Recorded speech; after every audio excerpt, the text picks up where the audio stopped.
I've raced against the sport's biggest personalities, but I've never met more vibrant, amazing people than the seniors served by Meals on Wheels.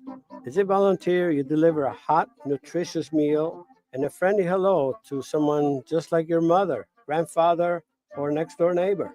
These seniors are inspiring people with incredible stories to share, and they love to see you. The smiles you get back are priceless. Delivering with Meals on Wheels is easy, and you don't have to drive like me for it to be quick.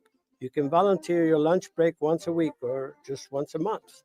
With 1 in 6 seniors facing hunger and many more living in isolation, your lunch break can make a real difference. So, America, let's do lunch. Volunteer your lunch break at americaletsdolunch.org. This message brought to you by Meals on Wheels America and the Ad Council. Okay, Simon, what are you wearing right now? Nothing. That's right. And what do people normally wear? Clothes. Exactly. So now Mommy's going to teach you how to dress yourself. Clothes keep us warm, they look good, and if we go out without them, the neighbors will talk. So it's important to know how to get dressed. Here's how it's done. Underwear always comes first, name tag at the back, then pants, then shirt. Get the first button in the right hole or you have to start all over. If you're wearing a tie, it goes over, round, through, and pull tight. Tuck your shirt into your pants and zip up your flap. Socks going first, then shoes right on right, left on left. With shoelaces, just take the ends, cross them over, switch the loops. The rabbit goes down the hole, pull tight, and you're left with bunny ears. I love bunnies. Good to know. Now remember, spots don't go with stripes, socks don't go with sandals, and if you've tucked in your shirt, wear a belt. Got it? Why are your pants on your head? Most parenting is hard to do in just 2 minutes. But spending just 2 minutes twice a day making sure they brush their teeth is easier and could help save them from a lifetime of tooth pain. For fun 2-minute videos to watch while brushing, visit 2min2x.org. That's 2min2x.org. A message from the Partnership for Healthy Mouths, Healthy Lives, and the Ad Council. So you see, son, good manners are very, very important. Someday, many years from now, when you're a grown-up, you'll be a man. And when you are, you should be a gentleman. Do you want me to go through it one more time? Yes. Yes, please. Yes, please. Exactly. Always say please, thank you, you're welcome, and excuse me. Sit up straight, hold doors open for ladies. If a door's shut, then knock first. Don't burp, don't swear, don't speak with your mouth full, don't reach across people's plates, keep your elbows off the table. What table? And don't interrupt. While we're at it, don't stare, don't use foul language, don't call people names, but do remember people's names. Always share your toys, play nice, and cover your mouth when you cough or sneeze. On the bus, give up your seat to anyone who has trouble standing. Bottom line, treat others the way you'd like to be treated. Got it? Got it. And stop picking your nose. Most parenting is hard to do in just 2 minutes. But spending just 2 minutes twice a day making sure they brush their teeth is easier and could help save them from a lifetime of tooth pain. For fun 2-minute videos to watch while brushing, visit 2min2x.org. That's 2min2x.org. A message from the Partnership for Healthy Mouths, Healthy Lives, and the Ad Council. Hey, there he is. How's it going? I'm having a stroke. Are you going to shake my hand or what? I'm having a stroke. Wow, you're not even moving your arm. I'm having a stroke. Are you okay? I'm having a stroke. Your face looks weird too. I'm having a stroke. Are you having a seizure or something? I'm having a stroke. When someone is having a stroke, they may not be able to say it with words, but their body language will tell you loud and clear. I'm having a stroke. You just need to know the sudden signs. Look for FAST, F-A-S-T. F, face drooping. A, arm weakness. Or S, speech difficulty. Then T, time. Time to call 911 immediately, because the sooner they get to the hospital, the sooner they'll get treatment. And that can make a remarkable difference in their recovery. Know the sudden signs. Face, arm, speech, time. Spot a stroke fast. Visit strokeassociation.org. Brought to you by the American Stroke Association and the Ad Council. The average time a resume spends on an HR manager's desk is 7 seconds. And most of them are tossed aside. Now imagine if one of those resumes belonged to Yasmin, who was living in a shelter, juggling 3 jobs. I had to be resilient. That's something that you can't teach. Or if that resume was from someone who worked 12-hour shifts at the recycling company with my dad, who's 72. That taught me a work ethic that I carry with me every day. We rely so much on a resume, yet it could never tell the full story of someone. Growing up where I did, a lot of things could have gotten in the way of my goals. But I learned to push through, and that's what I bring to work every day. So maybe it's time we look beyond the resume and look to Grads of Life. Discover new ways to develop great talent that are so much more than what's on paper at gradsoflife.org. A public service announcement brought to you by Grads of Life and the Ad Council. It's the Worldwide Sports Radio Network. Max Fried signs with the Yankees for 8 years for $218 million. The latest in MLB trades and free agent rumors, and Caitlin Clark named Time Magazine Athlete of the Year, and much, much more on a new show of Jabba in the Mouth. Going to give him a significant. They're going to have a ton of money to spend. Why not put it in one of the top 3 offensive players in the league?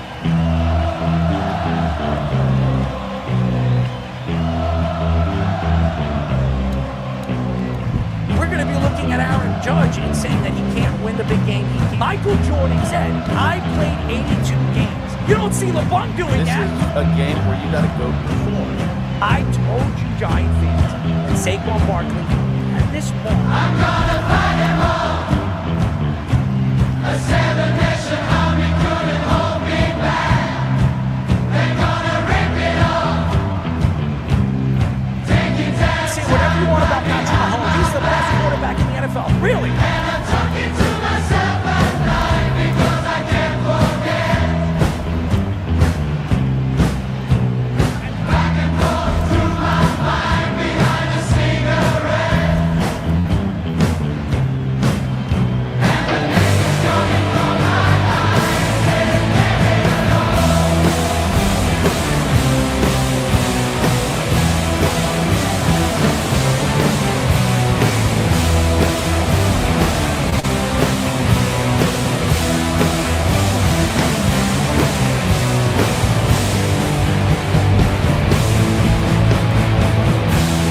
Hello on a new rainy and windy and snowy day all over the country as the wind and the storms are hitting. Is it the end of the world? Well, if you're listening to this show, it could be.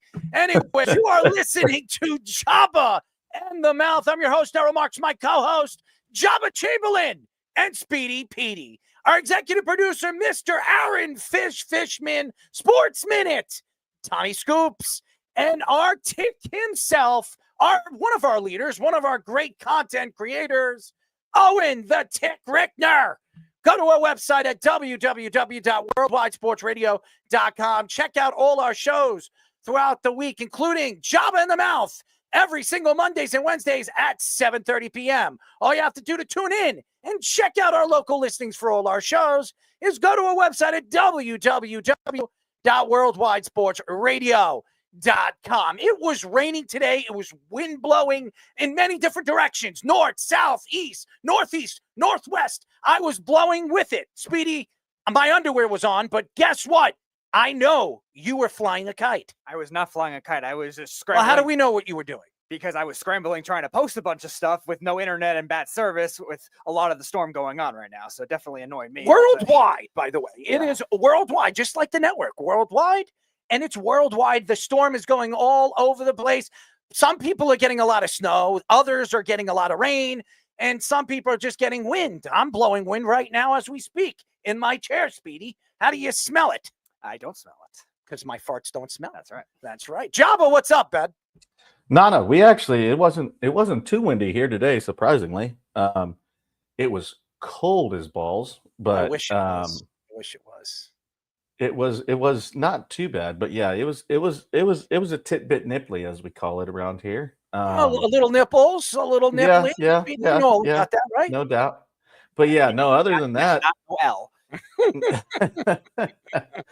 But yeah, no, it's when it's not windy, I'll take the cold, but the wind just sucks. I hate the wind. I hate the wind, especially when it's raining and it's blowing in all different directions. You open up your car, it's all over your car, inside, on your radio. If you have like something that holds your phone on your dashboard, you might as well not even put your phone there because it's soaking wet. I couldn't stand it. And by the way, I'm going to tell you guys something. I've been constipated all morning. I've been dealing with a lot of problems with my, kidneys. And so usually, when you're on the road, you're trying to find somewhere that it's going to be clean, it's going to be safe. You're not going into the battle zone, if you might want to call it. But anyways, so today I was looking at many different facilities. I was trying to find a facility that was open, and it seemed like I was jinxed today. Every single facility I went to, either There was piss all over the bowl, or I could tell you there was other things all over the bowl, but you wouldn't even believe it if I told you. And there was somebody sitting on the bowl. So I actually was squeezing my cheeks for about 2.5 hours until I found a place to go to the bathroom. So these facilities are just, I don't know what was going on today. I guess people were home. They're afraid that the rain was going to turn into snow. Everybody was out and about, hanging out at the doctor's offices today. So I wasn't very happy about that. And I've been dealing with a lot of pain with these kidney stones. I'm going to tell you this. I wouldn't wish this upon anyone. I'm going to tell you that. It's back and forth. These pains that you get, it's like giving birth to a rock. I don't know what more I could say. I've never given birth. I'm a guy. But what women tell me, they think it's worse. They would rather give birth than actually spit out a kidney stone. So it's something, and I've been dealing with it enough, and then dealing with the doctors. By the way, I'm not going to mention the doctor, but there is a doctor. My urologist is a complete moron, and his secretaries are even bigger and stupid, as we all know, because doctors you can't trust. You can't trust any of them. And I tried to get a hold of my doctor today, and the crazy thing is, yesterday the secretary told me, and I'll quote it. Oh, he's got an emergency surgery. He's not going to be in, so we're going to cancel. And then I find out this morning, his other secretary, they got to work on the same page. She's telling me he's out in another country. So how are you going to an emergency surgery and go to another country? That makes no sense. I have no idea what is going on with these doctors. And maybe he's hanging out with his wife in Hawaii. I mean, that's not a country, but nevertheless, he's doing something in the sun if he's going to lie to me. And I'm trying to spit out a 5mm baby over here. Okay, it's not something that I wish upon anybody. But things happen, and things could be better in the world, or could be worse in the world. So I might as well deal with. But you said women said it's worse. Yeah, women tell me it's worse. Yeah. So is it the same concept of how they get rid of it as men get rid of it? Yeah, it's the same. It's got to go through the same tube. I mean, and it gets stuck, and you're trying, and they give you all these different vitamins and stuff like that. I don't remember what this thing makes you urinate a lot. Okay, so today I just wanted to urinate a lot, so I popped 2 of them, and boy, oh boy, every single place I honestly would say every 2 minutes I had to take a piss. I'm being serious. I had to get out of the car because I couldn't find a bathroom and piss behind a garbage contractor or something. Like everywhere. I was pissing everywhere. I was marking my spot. If I was a dog, everybody would love me. Okay. Well, welcome to Nebraska. Welcome to Nebraska. Oh, I'm not in Nebraska. I'm in New York, Long well, Island. I'm saying that's what we do.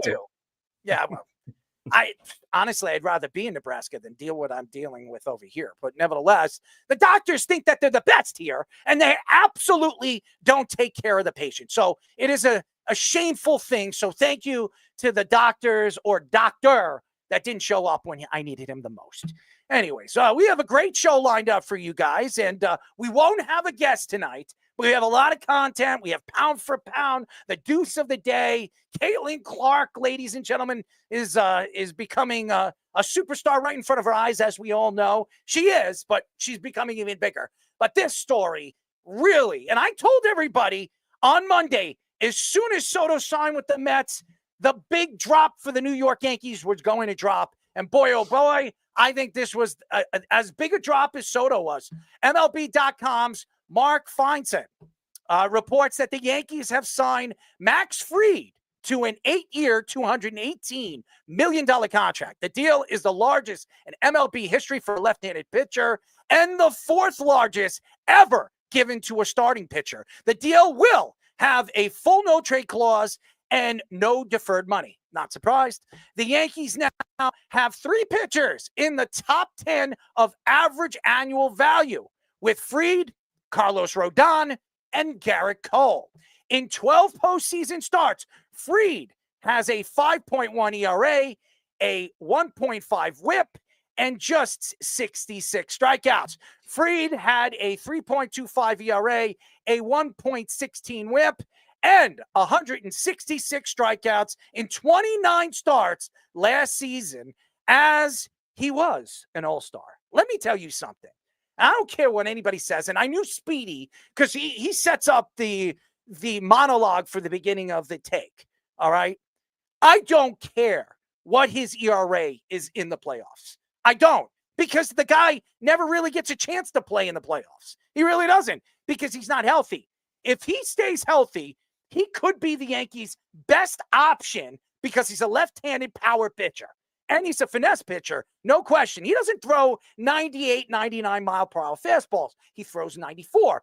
But he's got a tremendous slider. He can throw a changeup. He's got a 4-seamer. He's got a 2-seamer. He's got the ability to control the plate. That's what you want in Yankee Stadium. You got to know where you're throwing the ball. You got to know where you're pinpointing the strike zone, as Jabba always says.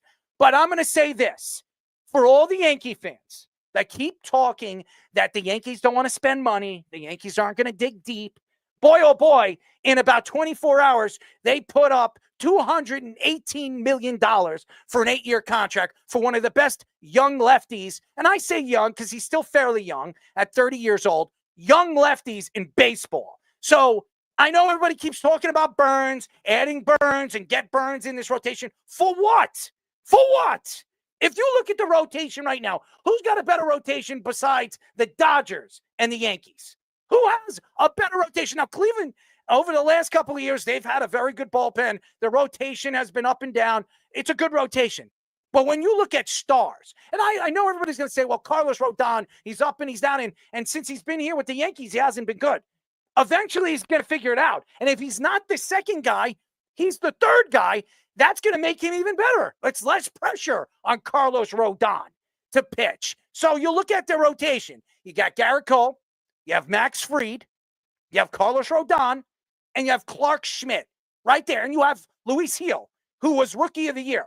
Now, you could put Luis Gil in the second spot, move Max Fried to the third spot, and it gives Carlos Rodon even a better position to take less pressure off of him. Well, because if Luis is still here, if he doesn't get traded. Well, there is rumors that Luis Gil could go. Now, I don't know what the Yankees would think. I've heard Spencer Jones' name being called in a trade as well. Now, again, the Yankees are not done. I've said this. I will say this again. You will see at least 3 more moves for the Yankees, either signings for free agents or trades. The Yankees are going to make moves. They're planning to rebuild and structure this team to compete really with the Dodgers. Now, if you look at Baltimore right now, Baltimore lost. They're going to lose Burns. They're losing significant pieces. And what was really their problem last year in the second half was their pitching, was their rotation. Burns wasn't the same pitcher he was in the first half. And everything started to collapse for the Orioles because they couldn't hit in precious times of those games. If you look at the Yankees right now, and Aaron Judge needs to figure out what's going on in the playoffs. I don't know what's going on with him figuring out how to swing a ball as he's dominated in the regular season, but can't find a way to dominate in the playoffs. But if Aaron Judge can figure out what's going on in the playoffs, and they have a rotation that can compete with all the top-end rotations, not only in the National League and the American League, but in the National League, who's going to compete with them? Who? And that's where I believe this is the most important thing. Jabba, we talk about this off air all the time. What is the most important part when it comes to the playoffs? Pitching, right? That's what we say. If you have great pitching, dominant pitching, if you can keep teams down to 1 or 2 runs, you're probably going to win. You're probably. And Garrett Cole, he pitched well in the playoffs last year. He really did. But he was the only one that was pitching well in the playoffs last year. I would say Clark Schmidt did too. I'm not going to say that Clark didn't really have very good playoff starts. He did. But everybody else, I mean, they were up and down. Luis Gil only pitched once. Carlos Rodon was up and down. You need guys. You need consistency.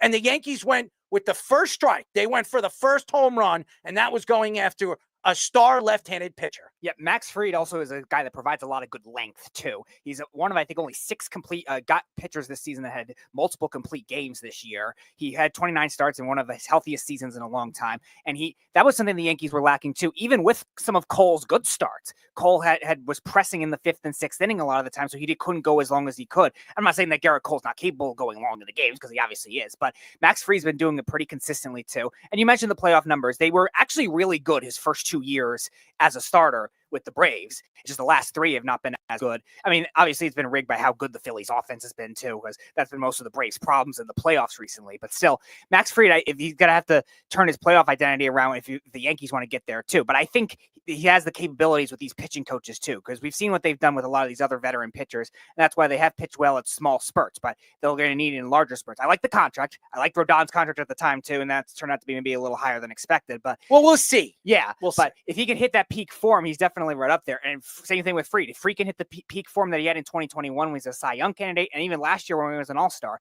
this contract is going to be very well worth it. No, I think it's great. I didn't think it was obviously going to be 8 years, but when you break it down, it really makes sense because it brings your AAV down, and it gives you a little bit more opportunity to try and spend a little bit more to get some other guys. And I've been going back and forth with everybody, and it's kind of, if you're going to make a trade, it's what are you going to give up? What do they need? What are you willing to give away? And we have some pieces of the puzzle, and obviously they're all prospects. I consider Dominguez a prospect still. I still do, because he hasn't proven it enough to be able to be a legitimate guy. And so when it comes down to that, it's there's some names, there's some guys that I think can really, really help. But it's also, are we winning now or are we winning later? And I think that's a conversation that I always like to have in the understanding of, hey, if we're going to win, we're going to win. Like, we may never get this chance again. Do we go all in? Do we wait to try and build? I mean, you obviously seen what some other teams have done, and we'll touch on that in a little bit. But from the Fried side, I think it had to be one or the other, right? It either had to be Burns, it had to be Fried.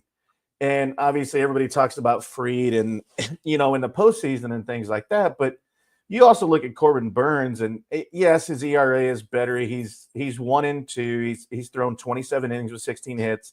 He's had 25 punch outs.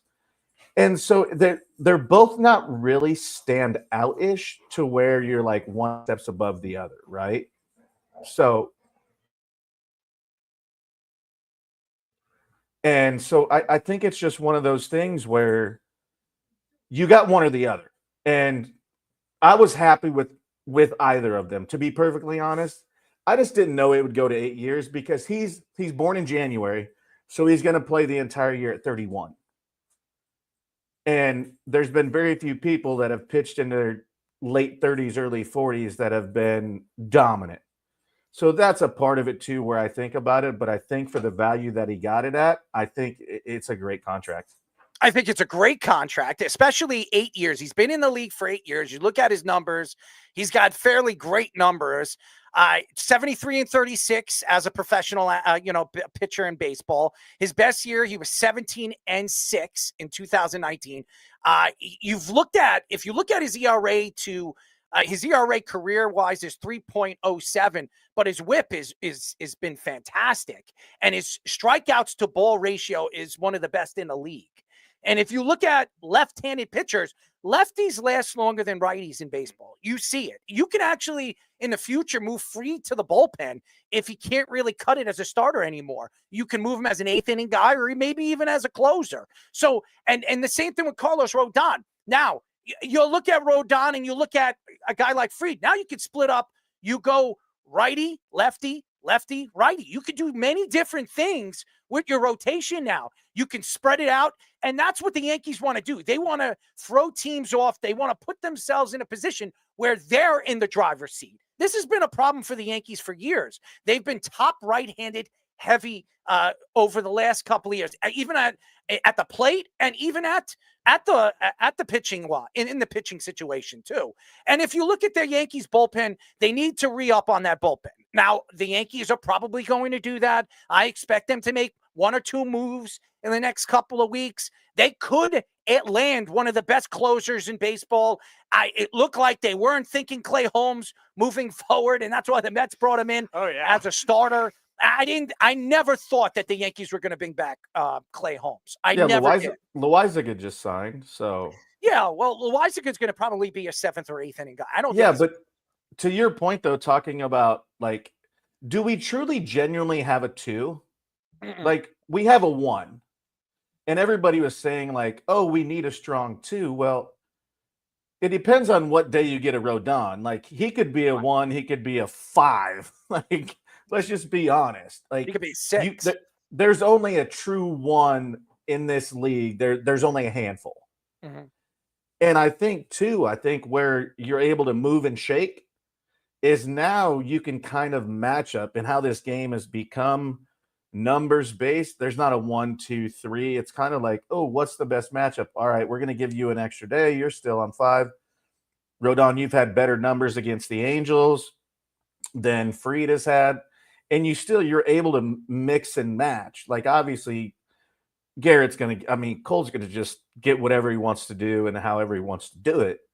But then you got some options. And I hope there's a sophomore slump, because you're going to need innings, you're going to need starts, and you're going to need that. And hopefully you don't start drinking your own Kool-Aid and, rest on your laurels. So I just think it's really good in the matchup wise, where you have two solid lefties, and you got a kid coming off a great year. And I hope he wants to build on it and become even better, because he's got great stuff. His arm work easy. His delivery is repeatable. And I think it was great either way. Like, and I was thinking, even if they got Burns, you could go right, left, right. Like, so there's not necessarily like a 2. It's kind of a matchup oriented thing. There's a bunch of 2s, yeah. And rather have that than a bunch of zeros.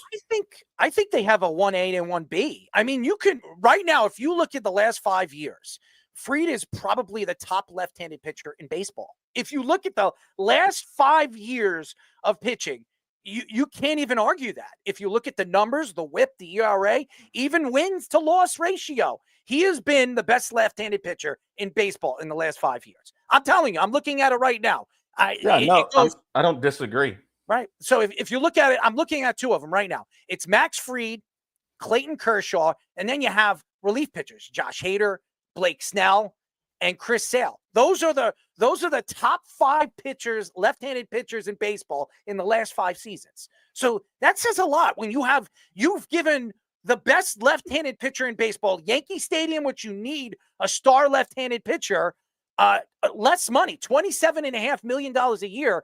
When you look at guys that are making $40 million, guys that are making, like Garrett Cole, making $38 million. So, and again, Fried could be better than you Garrett bring Cole. up those 5 lefties. 4 of them are starters, and they've all been hurt in the last 5 years. Yeah, it's a risk you run with a lot of those lefties, especially somebody like Sale. Right. Fried really has only had the 1 injured year so far in the last. Yeah, just the lengthy one. Yeah.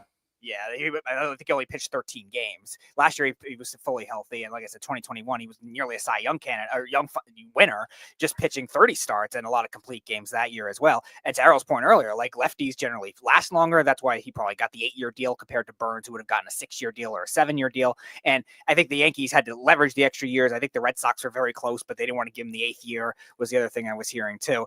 And the other thing I think that the Yankees have to factor in is exactly what you said, Jabba, the ballpark strength, being a lefty, happy ballpark. Maybe they wanted a guy that better splits with lefties. Well, you see, he creates soft contact, and he's been in the top 5. And I think last year he was at 92, and 99 is the best.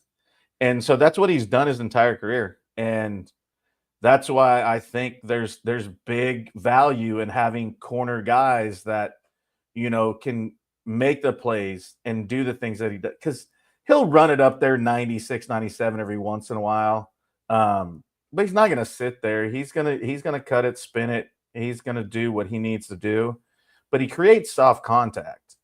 And that's why I think the defense is so important in getting guys in that, are on their toes. And he's going to make you be on your toes. So I'm interested to see, too, kind of the moves they make on the corners and where they go with that. Like, I'm just waiting for the next move. It's like, I don't want to sleep because I don't want to miss anything. You're going trade? Yeah, I think I'm going to tell you why. There's a lot of reasons why. Everybody keeps talking about Bregman, but the Yankees are looking, maybe you make a trade at third base because Nolan Arenado is a guy that they've always wanted. Yeah, last year he didn't have a great season, but guess what? He still hit 270. He's still going to give you in a short porch in Yankee Stadium. Last year he had 17 home runs. He's probably going to give you 25. He's going to give. Last year he had 70 RBIs. He'll probably give you about 85, 90. That's what you want in a shutdown third baseman with a great arm. I think that makes a lot of sense than overpaying a guy like Bregman and giving him 5 years. When you look at Nolan Arenado, how many years does he have left on his contract? He has 3. Oh, 3. 3.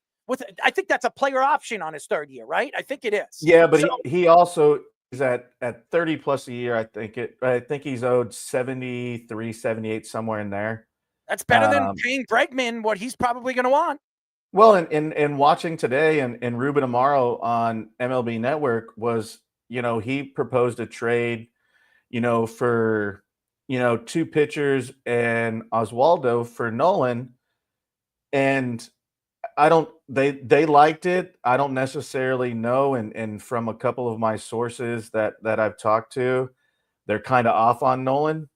Great glove, but more of a singles guy is what they told me. I don't know if they're full of BS. I don't know anything. And then I called somebody else in Nolan's camp. So like, I've been kind of going back and forth with trying to figure this out. Now you're getting in the game, so you kind of got some leverage on things. And as my Twitter's getting hot, people are like wanting me to know if I got anything, and I'm like, well, not really yet. But I would like it for more than one reason. I can't wait to hear this. Not only is he a professional, he's one of the nicest men I've ever met, and consummate professional. 10 gold gloves speaks for itself. Yes, he slowed down, but like we said, Father Time beats us all. But he still can teach. He can still do things that add value to your team. He's a great clubhouse guy. He's not going to cause any You haven't heard a dang thing about that guy other than what's he going to sign for? Where's he going? Nothing bad about the guy.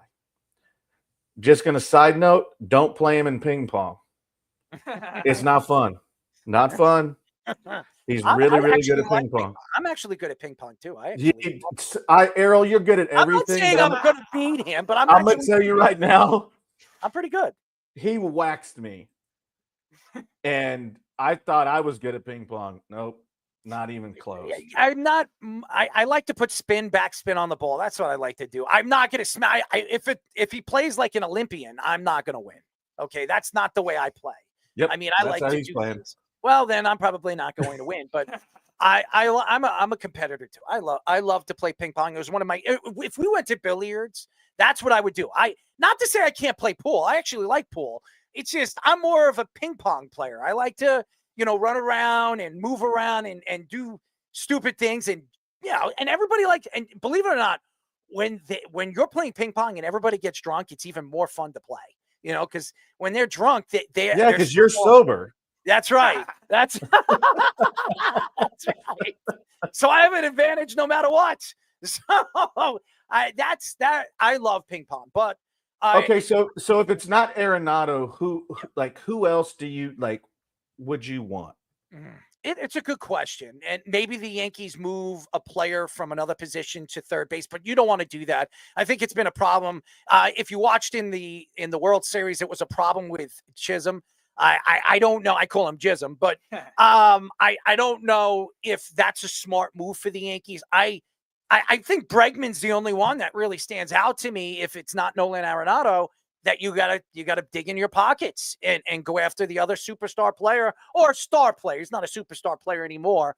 But he's going to cost you. You're talking about between 30 and 38 million a year. You're going to have to pay a guy like Bregman for 6 years at least. He's going to want and probably he's closer to the high end because he's only 30. He's 30 years old. So and he's at what? 3 years, 4 years till the tail end of his career. I mean, you start to break down at 33, 34 years old. He's had 2 really bad offensive years in a row for his standard. Yeah, so I think Bregman makes a lot of sense, but I think Nolan Arenado is going to be cheaper. You're just going to have to trade away some, prospects, and you don't know what those prospects are going to be. As we've seen a lot of prospects go other places from the New York Yankees and have turned into crap. How many times have we seen the Oakland Athletic get prospect after prospect from the New York Yankees, and they never turn out to be anything. Don't worry, at least they're not as anything. bad. Don't worry, at least they're not as bad as the Cardinals outfield curse, where everyone becomes a star at other places, especially in the playoffs. It's crazy where the Yankees, if you look at the Yankee trades in the last 10 years,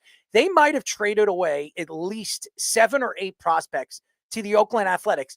And about 4 of them were in the Yankees' top 10 in their farm system. And none of them turned out to be really anything. None of them. So you just don't know. And again, Jabba, we speak about that all the time. You could be the number 1 prospect in baseball. As we all know, there was one that played for the Yankees this year from the Dodgers organization. Speedy, you know what I'm talking about. Mr. Outfielder, left-handed power hitter, Verdugo. What are you, blind? You don't know what I'm talking about? Alex Verdugo was the number 1 prospect in baseball for the Dodgers. And the Dodgers actually traded for Verdugo before they brought him to the organization. And Verdugo, he's a good player. He's not a star. He's a fill-in player, a bench player right now at best. He's not a starter as far as I'm concerned. So Josh says, should trade Spencer Jones in a Tucker deal. Yeah, we're going to talk about that in a bit, Josh. Yeah, and I honestly don't want to trade Spencer Jones unless you're getting a star. Because if Spencer, now again, we're going to go back to the Yankees. Again, the Yankees bring in, now when the Yankees call a prospect up, usually if they're in the farm system for a significant amount of time, the Yankees really, really like them. Spencer Jones has been in the Yankees, a farm system for about 3.5 years.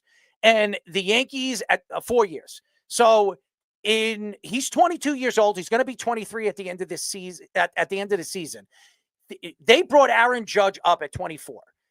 Spencer Jones is they believe he's even going to be faster than Aaron Judge was making it to the league. And the reason why is the guy can hit the ball in many different parts of the field. When Aaron Judge came into the league, he was a pull ball hitter. He was not a almost career 300 hitter. He came into the major leagues and he changed his swing. He became a better player in the major leagues. Now, they hope Spencer Jones could turn out to that because this year he struck out a lot. So, but Aaron Judge came into the league and he was a strikeout fiend. So, again, I think the Yankees really, really love him. We've had scouts on the show, Jabba, that says that this guy is as good and as real as we've seen a player, left-handed power coming from the Yankees farm system. But again, only time will tell. And the major leagues is completely different, as you know, Jabba, from AAA, AA, and single A. Yeah, I mean, it's tough to Spencer's ceiling is great. It really is. And being a AA for, basically 2 years, and seeing how his numbers have correlated in some sense, but in another sense, they've kind of gotten worse, but they've gotten better. He's a career 270 hitter, which obviously isn't terrible, but when you're almost 3-to-1 strikeout to walk ratio, and I get the game has changed. You could strike out 200 times and hit 30 homers, right? And you're still going to get, and you're still, look at, what was Matt Reynolds?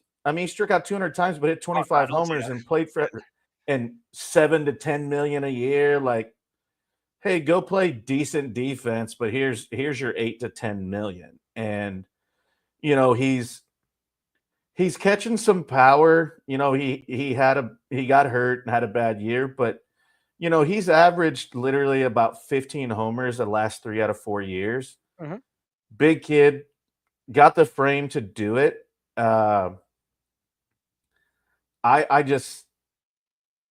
Where do you start moving guys? Because he's obviously going to play outfield somewhere. He's 23. Is, like I said, they're called prospects for a reason. Yep. Mm-hmm. He's 23 and in AA. Let's think about that. He got drafted when he's 19. And I know, trust me, I get it. I understand how hard it is to play this game, but if you can get somebody worth it and you've had a guy in 4 years and hasn't even got to AAA and is still struggling in some facets of the game, is it worth the chance, or is it worth the winning now?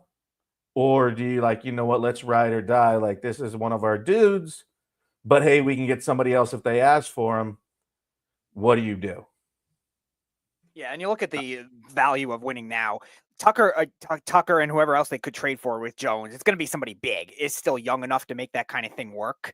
I think Jones would only be doing that, or maybe a trade for another pitcher, but they already have Fried, so I think that's out of the market too. So it depends on how much they hang on to it. And Jabba, to your point too, do the Yankees want to stash another prospect for that long when you've seen also guys like Florial and Dominguez now having all these injury issues? Oh, Florial, again, Spencer Jones is a better prospect than Florial. Oh, I agree. So, and Florial, say whatever you want, this guy could never stay healthy in the minor leagues. And when he did get called up, with the Yankees at least, he couldn't buy a hit. No. He could never buy a hit. Every time he came into the game and the Yankees put him in position to get a hit, he couldn't find one. He couldn't get a single. He couldn't even touch the ball. How many times did I see Florial go up to the plate? It was 3-1, and he would strike out the side. It did every single time. It pissed me off. And that's why I couldn't stand Florial after that. I was just like, you know what, get rid of this kid. And then his UCL, he tore his UCL, and his career was over with the Yankees. And then where did he go after that? He went to a couple of teams. A bunch of teams. He jumped ship. I think he was with Oakland this year. I was just going to say, I think the first place was the A's. I think you're right. Everywhere anybody wants to die, they go to the A's. The A's also rebirthed Yankees legend Miguel Andujar this year. Oh, yeah, that's even a joke. You know, even more of a joke. Jeff Passan reports that the White Sox pitcher Garrett Crochet has been traded to the Red Sox in a deal that includes Red Sox #1 prospect catcher Kyle Teal. Reports say that the Red Sox still have interest in Corbin Burns, but the Blue Jays and the Giants are the new favorites to land him. John Heyman reports that the Yankees and the Cubs have also been in trade talks with the Astros All-Star outfielder Kyle Tucker. He says that the Astros want a trade package from the Cubs centered by or around young outfielder Seiya Suzuki. I remember when they brought him in.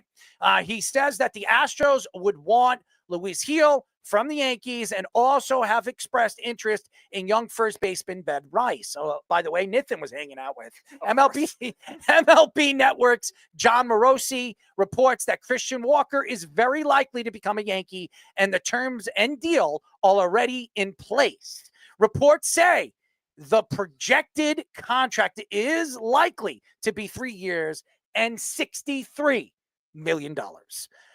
First of all, I love the move for Crochet. I love it. That's great for the Red Sox. I want to see the Red Sox and the Yankees compete again in the American League East. You want to see that. That's the best. When those two teams are as good as they've been in the past, Pedro Martinez and David Ortiz and Manny Ramirez, and the Yankees had, obviously, Alex Rodriguez and Derek Jeter and Mariano Rivera. I mean, that was the time where baseball was just everything. It was fun to watch. You didn't know what to expect. And Jabba, you know all about that. When you look at the Red Sox over the last couple of years, how many GMs have they had in the last 7 seasons? They've had, I think it's 3 now in 7 years.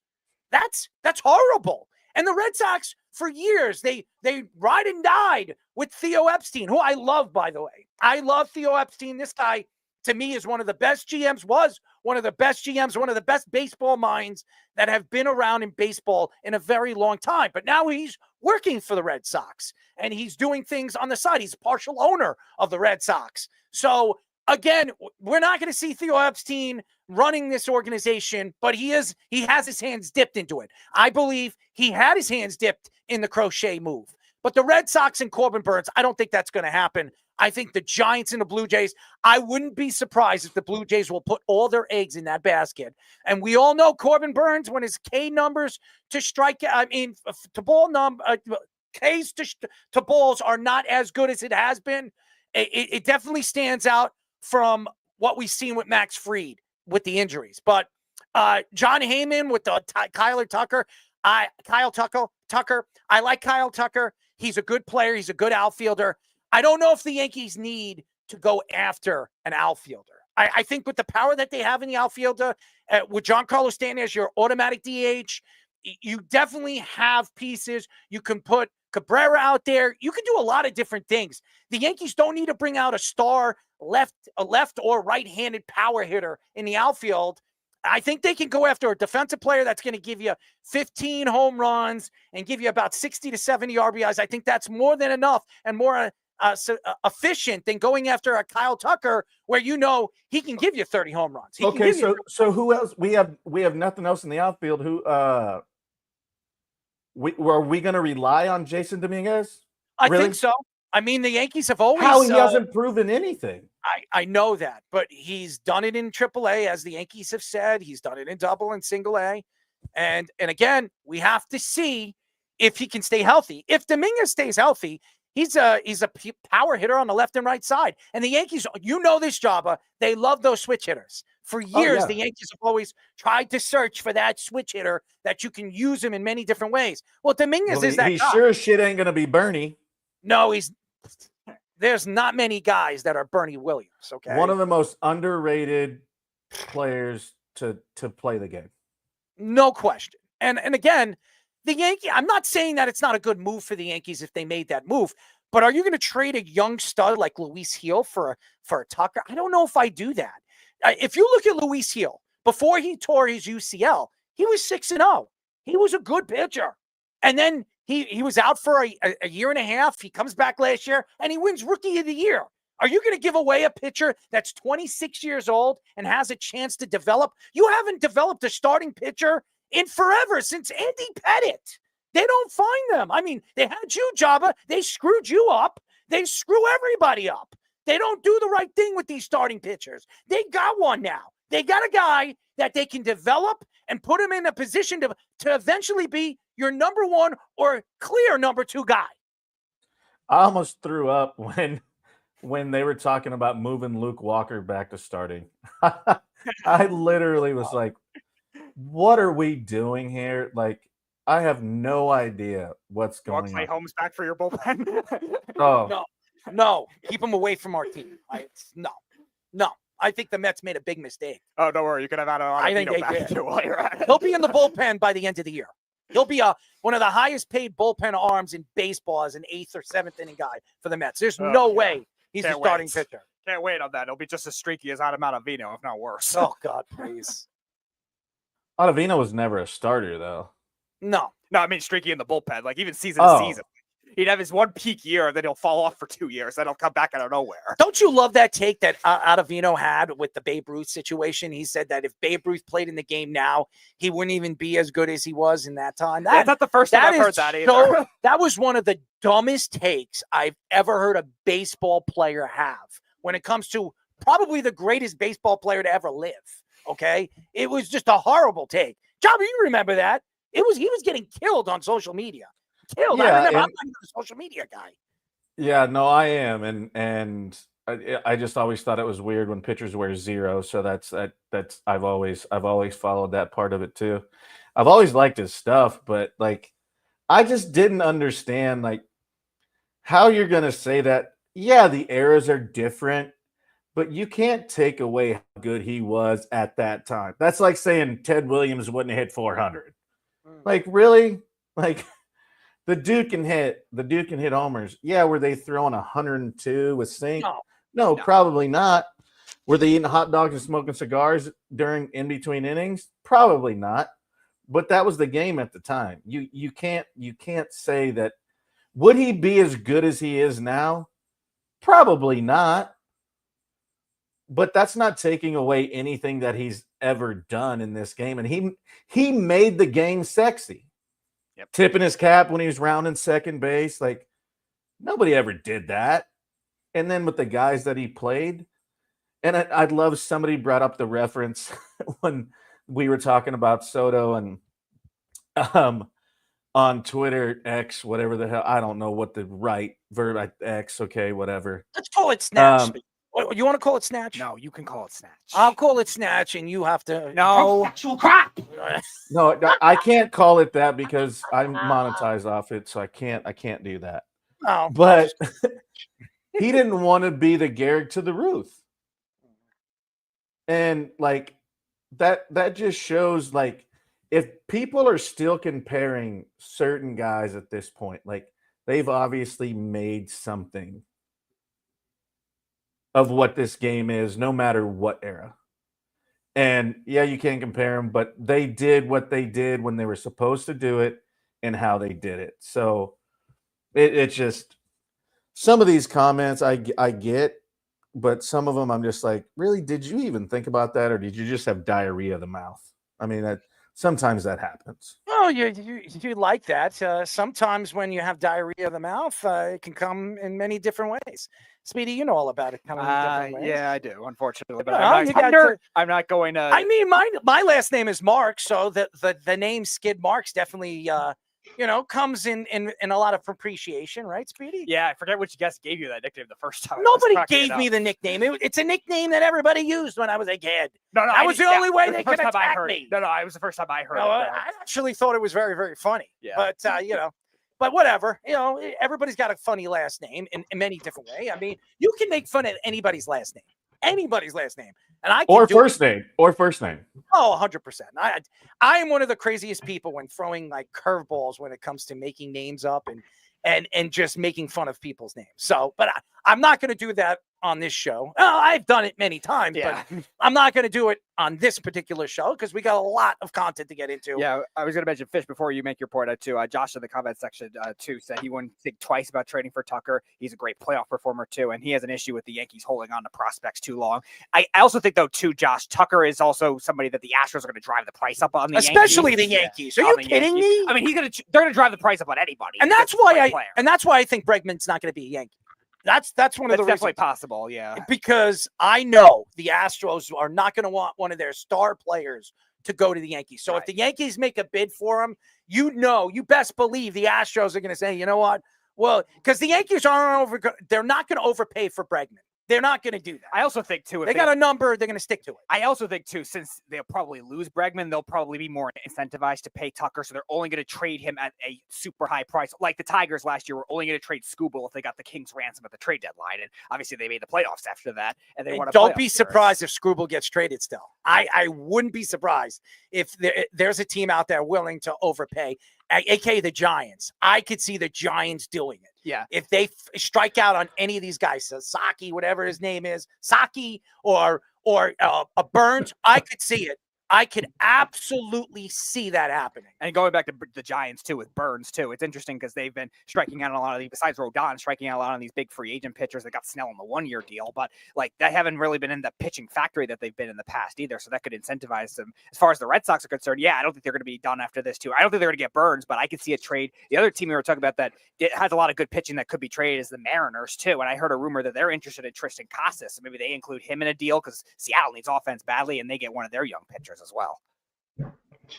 Well, Speedy, you went through a lot of things regarding Tucker, except the fact that he is an expiring contract makes me not really want to trade a guy. They've been talking about Luis Gil for Tucker in some kind of package. And Tucker, we just had the Juan Soto experience of falling in love with this guy. He's a fantastic player. And now all of a sudden, we don't have him. And that's because he was an expiring contract when we traded him. And now Michael King, who we traded for him, is a star pitcher in San Diego. Please don't mention Michael King. It bothers me so much. I did not want Michael King to go. I did not. I did not. I think King is a lot better than Heel. Heel's numbers after May were not exactly fantastic. He had an amazing start to the season when the Yankees needed it the most, when Cole was down with that injury. So, power to him, and he got the Rookie of the Year. He deserved it. But the Yankees, if they're going to trade him, he's never going to have higher value than he does today. So it makes a lot of sense that he's the name that you hear dangling. If you think about the rotation now with Fried, he's the fourth or fifth starter, right? He's not start. He's Rodon and Fried are 2 and 3 in some order. I would say Fried 2, Rodon 3. I think Fried's a pitcher and Rodon's a thrower, a great thrower, but Fried's a great pitcher. I think that's a little difference between the two of them. I'd love to hear what Jabba thinks about that when he gets back. But you got to move that guy. If you can get, and what they really need is not really outfield. You're absolutely right. It's first and third base. And if they can somehow find a way to get both of those spots figured out, they're going to be in a lot better shape. Walker's they a may need to Yankee. piece it together. You're going to hear it. Walker is absolutely a New York Yankee. It's done. I'm telling you, it's done. They already are in the middle of finishing up the negotiations. There's no doubt Christian Walker is going to be a Yankee at first base. No question. It's third base. And I think Nolan Arenado is the guy. I think he is the guy for the Yankees. He's perfect. He's a clubhouse guy. He's a personality. He's going to be a leader. That's what the Yankees need because they got Mr. Jizzy Chiz over there at second base that ruins everything. I can't stand True leadership. I can't stand that ass. All right. So the fact that he's going to be my second baseman, you need to have somebody that's going to shut that mofo up, and it's not going to just be Aaron Judge. You need a leader. You need a guy that's been successful, that has done it before. And I think Nolan Arenado is the guy. He's the guy. Fish, didn't you say that Arenado wants to play first though? Yeah, so that's something that he said, that he's willing to play first base if he gets traded. Willing. Look, I don't necessarily think that's a great idea. Maybe he will have to make that transition as he gets older just to be able to stay on the field because his numbers last year were freaking terrible. No, they weren't. He was Errol. He was a slap hitter last year. Stop. He has 0 power left. He had like a dozen home runs. You don't need power with the Yankees lineup. You don't need that. You need a guy that's going to. Well, you're not paying a lot. Well, the thing is, I would take him only if he's cheap because I think he's overpaid for that kind of production. Dude, that's why you get him. He had 272. He had 16 home runs and 71 RBIs, and he was playing with the St. Louis Cardinals, who, by the way, they had Goldschmidt, who's an old man. They had nobody protecting him. You put him in between Aaron Judge or Giancarlo Stanton. You put him at 5 or even 4 to clean up. I'm telling you, this guy is going to hit at least between 21 and 25 home runs in Yankee Stadium, and he's going to give you about 90 RBIs next year. Guarantee it. And he's a Gold Glove defender. Why wouldn't you want to bring him in? So, He's perfect. So that's why I would bring him in, is if you can get Walker and Arenado, theoretically, now you have 2 Gold Glovers on the corners of the infield. And whatever you do with Jazz at second, Jazz has played center field, by the way. But, Not second base. Well. No, he's a not second very baseman. well. He's a second baseman. And you got Volpe. You're going to figure Volpe's going to get better.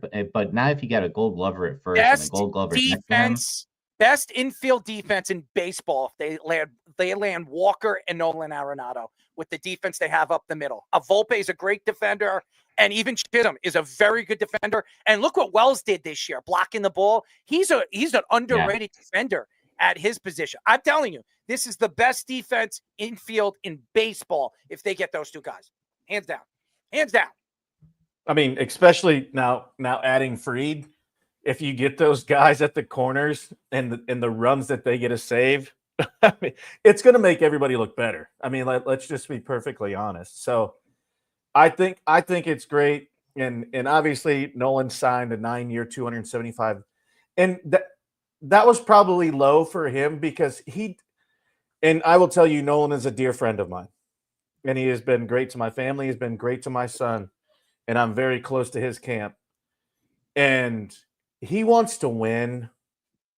He doesn't care about the money. Could give 2 shits less about what it is. He wants to be on a team that competes, wants to play. And Errol, I agree with you. He's not done, by the way. I can promise you that as somebody that knows it. And is he going to hit you your 35 and win another Gold Glove? No, but is he going to give you consistent defense? Is he going to make the plays? And he will literally do all the small things. And where I think he's such a great fit, he's so good at defense. Him being able to teach other guys certain things, and I know they have great coaches, don't get me wrong. But being able to you imagine the left side with Nolan and Volpe? Come on. Job, are you hearing anything about Bregman? Is he staying? Because I know you said something about him. I heard. So I talked to Brian Hokie, insider for the Yankees and MLB.com. He said he was probably going to be off the board today. I don't know where that was. He didn't have an idea, but that's what he has heard from the people he had talked to. It just seems like they're trying to blow that team up because saw that the Giants are in on Tucker for a trade. So I didn't know if he's just trying to get out of there and they're trying to get younger and blow the whole thing up a little bit. Yeah, I don't know. I really don't. I think it's a great fit at this point in what it is. And Breggy's had a couple down years too. You know, I mean, they have in general. One thing that Alex has that Nolan doesn't is the postseason pedigree, right? Like, I mean, that's if we're really talking about it. Bregman's a good third baseman, but he doesn't have 10 gold gloves. I mean, you know, Nolan's not going to catch Brooks at 16, but damn, he's pretty good over there for a long time, and he still is. So I think with the guys you're bringing in, you kind of have to shape them around it. I mean, you brought in a guy where A.J. Burnett had his own personal catcher in Benji Molina or Jose Molina. Sorry, there's so many Molinas, I had to figure out which one it was. So you shape and move and do everything. And listening to MLB and Buster Posey today, as a guy that was a catcher, moved to first base, and now the president at the Giants, he was like, you have to bring in guys that make the clubhouse better because that translates in so many ways. And I think that's the thing that they need to do. And as much as you hate Jazz, I think the energy is great because Swish annoyed the shit out of me.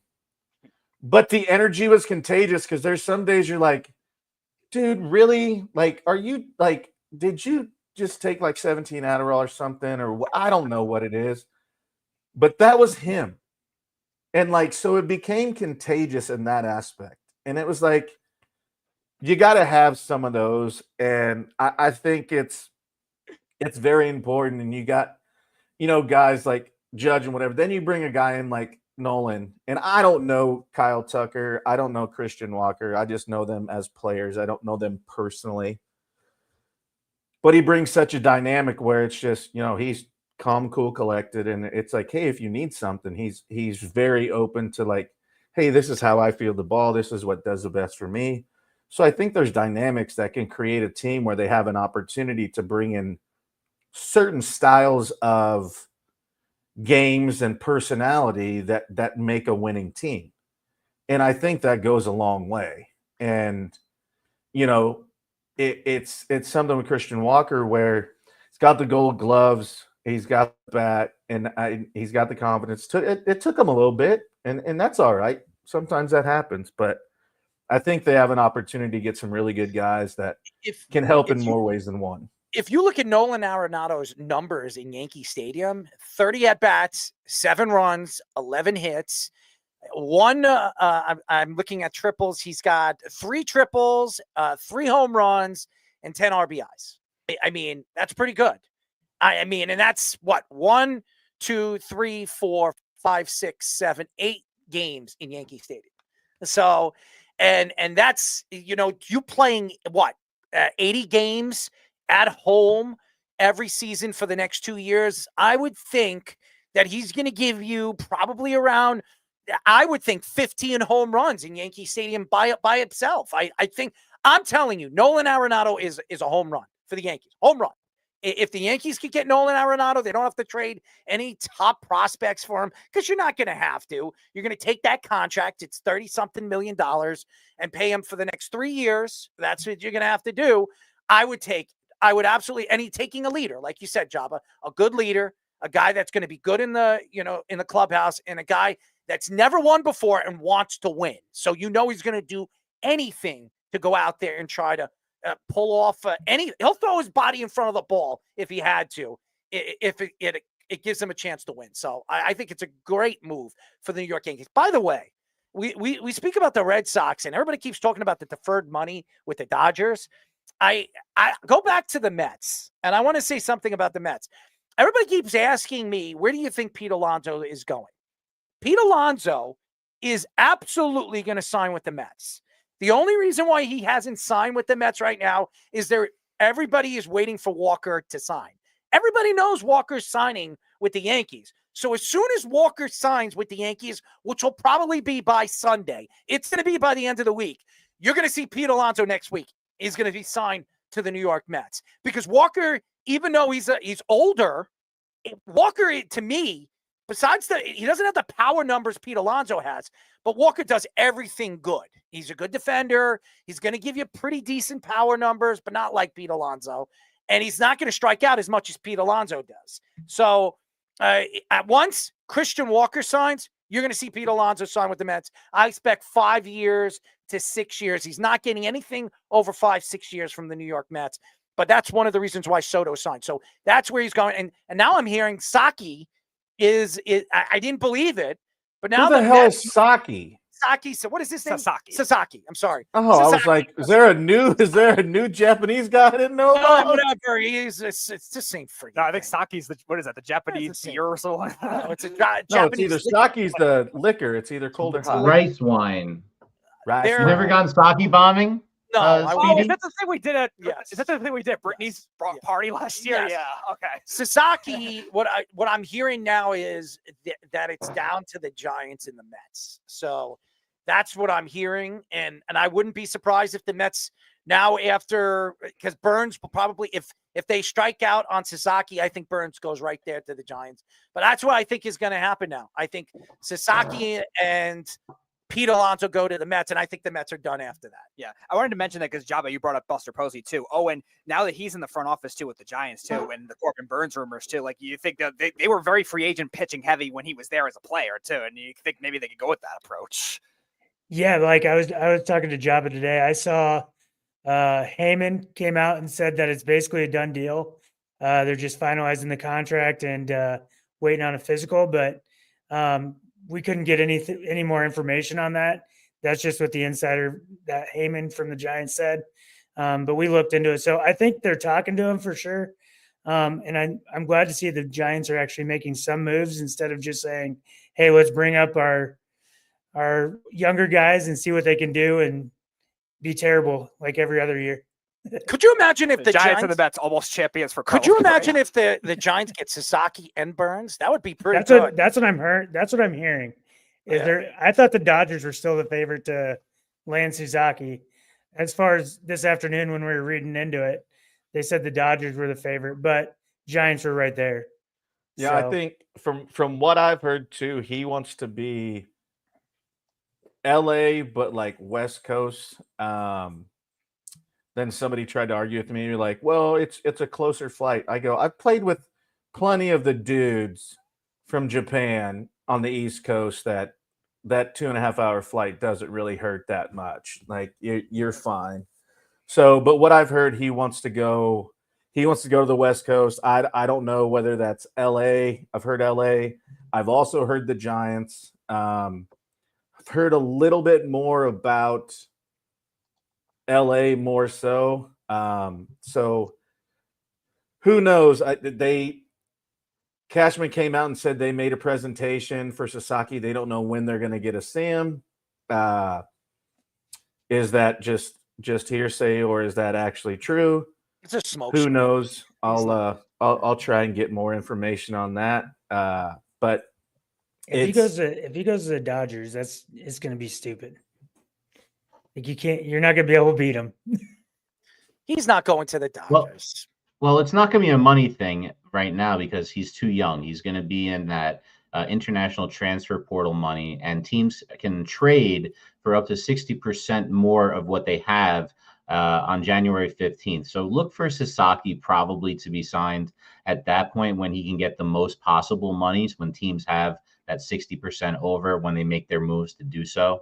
So I don't think we're going to early. see that They get yet. a penalty. They get a penalty, and it just doesn't seem like anything that makes sense. So he's going to take everyone's interviews, but he's probably already decided basically between a couple of teams. I don't think it's the Yankees. Yankees got their pitcher. Yeah. Speaking of dudes, we have something that we're pitching to everybody for all you dudes and ladies for the holidays. That is, ladies and gentlemen, Ice Shaker. You see it right over here. And Ice Shaker is founded by former NFL fullback Chris Gronkowski. Ice Shaker was developed with one goal in mind to help people live an active and healthy lifestyle by providing them with an ultimate drinking vessel for nutrition and hydration needs. Ladies and gentlemen, if you go to iceshaker.com for the holidays, guess what you get? You buy 2 Flex bottles and get 2 absolutely free.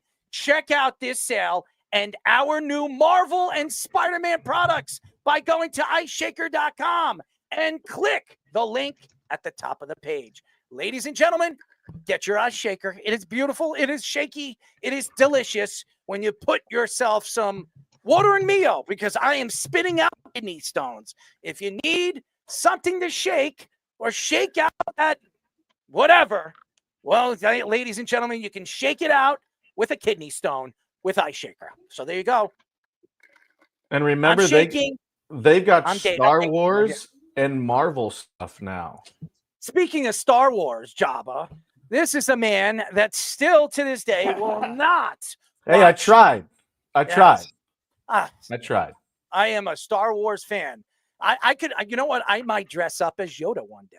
I mean, that would be pretty cool, right? I would not go to a Star Wars convention and dress up. By the way, that is ridiculous. What are those things they do at like the Javits Center? What's that called? It's like what are they? It's not cosplay. Well, Comic-Con. It's a real nerd fest over there. I love that stuff, but I don't think I could ever, dress up like something like that.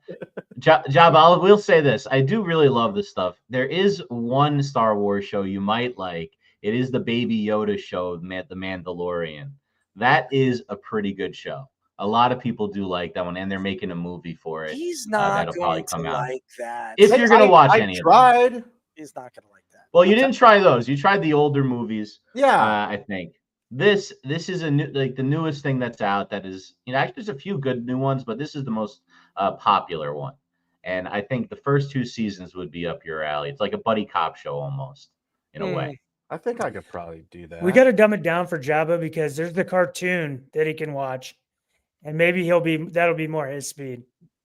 I don't know. You can't get dumber down than a baby Yoda going goo goo gaga. You know what I mean? Like not even making sounds. By the way, I'm not going to sit and actually watch that because it's a mockery of every single Star Wars movie I ever loved. Ah, come on. I'm not sitting watching that garbage. I mean, The Mandalorian was enough for me, which it was up and down that show. Andor is a fantastic show. I have to get a chance. Yeah, I definitely have to have I have to make time to watch that Andor. But nevertheless, I'm a Star Wars fanatic. I have Star Wars everything in my house, and I'm not going to sit there and get dressed and actually go to Comic-Con and dress up as Yoda or anybody, Luke Skywalker or Darth Vader. By the way, my favorite character in Star Wars is Darth Vader. So just so everybody knows, I love the bad guy. Say hello to the bad guy, Speedy. Anyways, Caitlin Clark is not bad. Well, WNBA thinks that. Oh, the players in the WNBA think she is. But boy, oh boy, she's bringing in some cash. Caitlin Clark was named Time Magazine Athlete of the Year in 2024. Time Magazine mentioned the Women's National Championship game reaching 18.9 million viewers, the second most watched women's sporting event ever outside of the Olympics. The WNBA had 54 million unique viewers this season, and attendance increased 48% in the season, including the single game attendance record when Indiana Fever played the Washington Mystics. She signed the largest endorsement deal ever for a women's basketball player, signing a $28 million deal with Nike. This year, Clark broke the NCAA all-time scoring record, broke the WNBA record for most three-pointers in a season, and won the WNBA Rookie of the Year. Clark also was named the Forbes 100 Most Powerful Women list, the first basketball player to ever receive that honor. Clark has very humbled during the interview, and was giving credit to other African-American WNBA players for the growth of the sport, and saying she understood why she didn't make the team of the United States for the Olympic roster. So I say team of the United States because I don't want them to cancel this, okay? I've been attacked by the Olympic team and Olympic, what do they call that? Committee, okay? So I have to be very calm and collective because I don't want the committee to take a crap on me because they've done that many, many times on social media. So here's the fact. Caitlin Clark is the most priceful, popular woman in all of the world. I'm talking about not even sports. And I say priceful because she is what you want when it comes to a star. She's quiet. She's a leader. She has no ego. And her interest is just to grow a sport from the bottom to the top. That's what you want from a superstar. And everything that she stands for, everything she stands for is what you want when it comes to a superstar. Okay? Aaron Judge. We talk about Aaron Judge a lot on this show because he's a star. Okay? He plays in New York. People try to compare him from all the Yankee captains. We go Thurman Munson. We talk about Derek Jeter and Don Mattingly, all the greats. But guess what? Aaron Judge is different from all of them. Why? Because Aaron Judge stands for something. He's big, he's strong, but he's quiet. And his roar in the clubhouse is not from his mouth, but from his bat. When you see Caitlin Clark go out there, her roar is not from her mouth. It's from her shot. It's from her athletic ability. It's from what she stands for as a woman and bringing women to a sport that is not a growing sport over the last couple of years. And now it's becoming a growing sport. When you look at everything that stands for, what the WNBA has stood for the last couple of years, it's been nothing but an utter joke.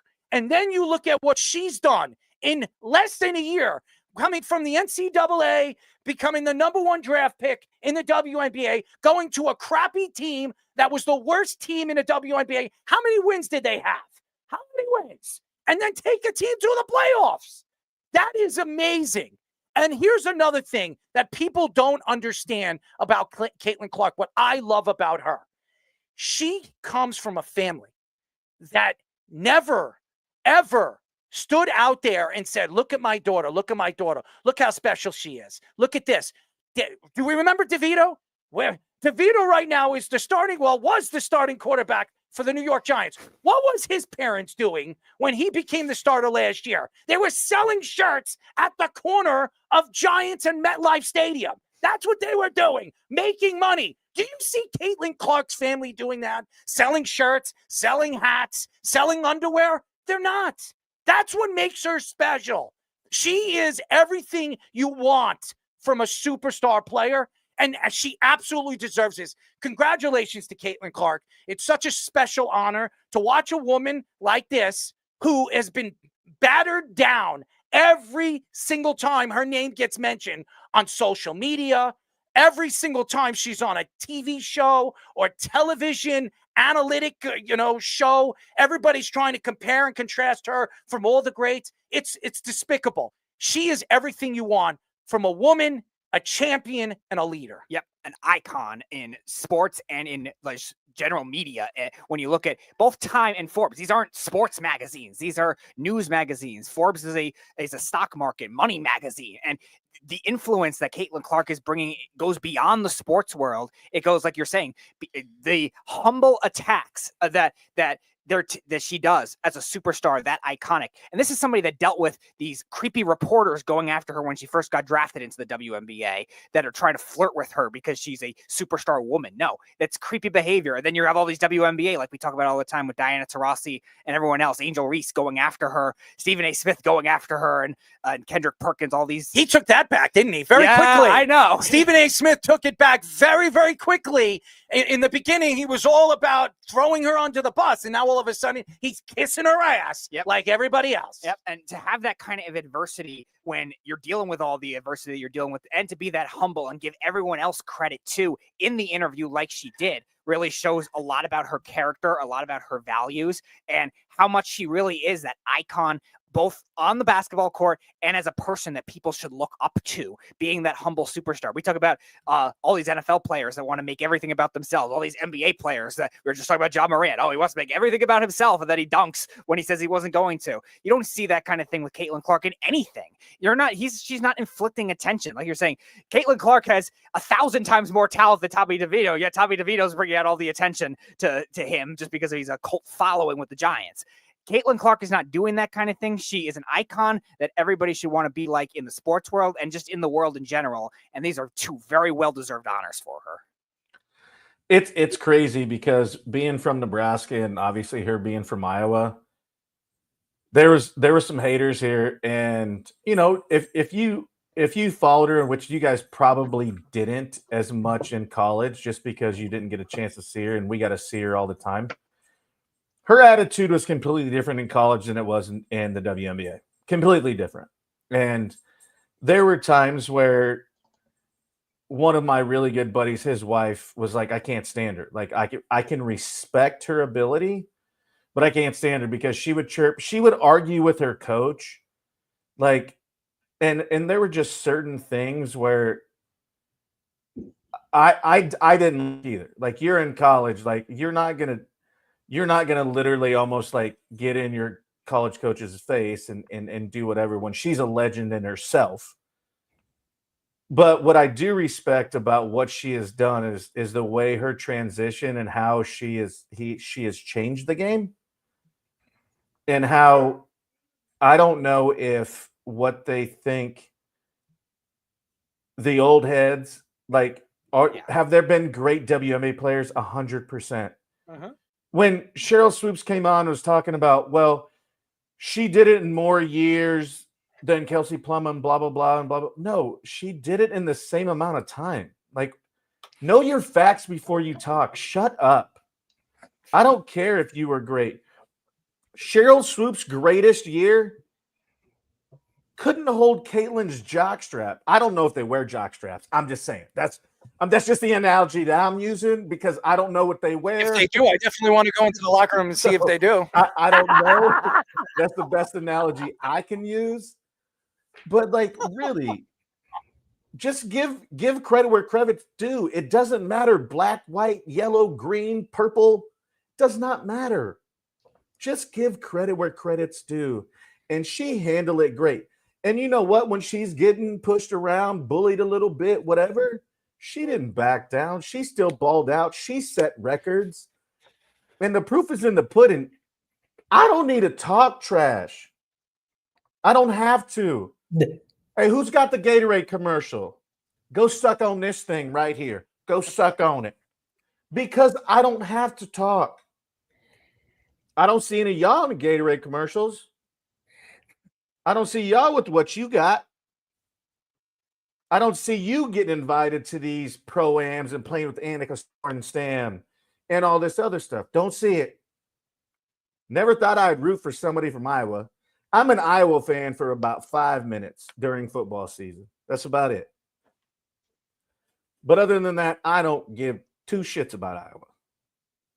But I respect how she's handled herself, what she's done, and the fact that she didn't get off to a great start. No, she but didn't. I'll tell you damn what right now, and I will admit it. She made me watch the WNBA games. I don't care if she lost in the first round. I watched. How the hell did they get into the playoffs? How the hell? Horrible. They bought, I mean, she had some help, but she was a huge part of it. Let's just be perfectly honest. They're gonna continue to grow. They got some good young superstars over there, and with her. But yeah, when she was at Iowa, I don't remember the last time I've watched an NCAA tournament women's game, and everybody was tuning in. It was on all the TVs, even in Nebraska, and we don't like Iowa. But watching her, what she did in college, her and Angel Reese and them going back and forth, yeah, she had some attitude issues. I remember the one she was yelling at the ref and her dad got into her ear on the sideline and they showed that whole deal. But she has the swagger. She has a little bit of that I'm a killer, AI, Kobe Bryant, that type of thing to her.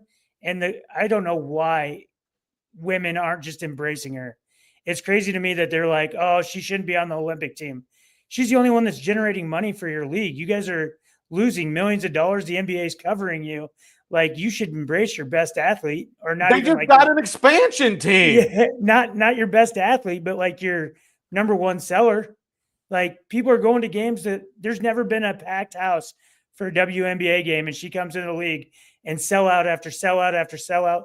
They went from what, 2 games on like live TV to 17 or 20 or something like that. Yeah, I think they were broadcast the most out of anybody. Yeah, because of her. Like, everybody should be like, hey, bring her in. Let's get her on all the commercials. Let's get her face out there, because she's going to make other young superstars come up and give that same effort. And she gives the kind of like hope to kids that are just from small towns that just work hard, and they're going to come up and want to be just like Caitlin Clark. So do you think all the Lisa Leslie's who has been in movies, has made a career, you look at all the Cheryl Swoops, you look at Skylar Diggins is still playing, but you look at all those ones that have been before. Do you think, does jealousy play a factor into that? It definitely does. They didn't have that opportunity. Like, the one that comes to mind is Diana Taurasi. Like, she wanted all that fame and accolades. She wanted the person that changed the WNBA. And she's a great player, right? But she didn't bring the fandom, the fans, the revenue like Caitlin Clark did. So I think she was like, oh, well, I'm just here still. I'm still playing. I'm still going after championships.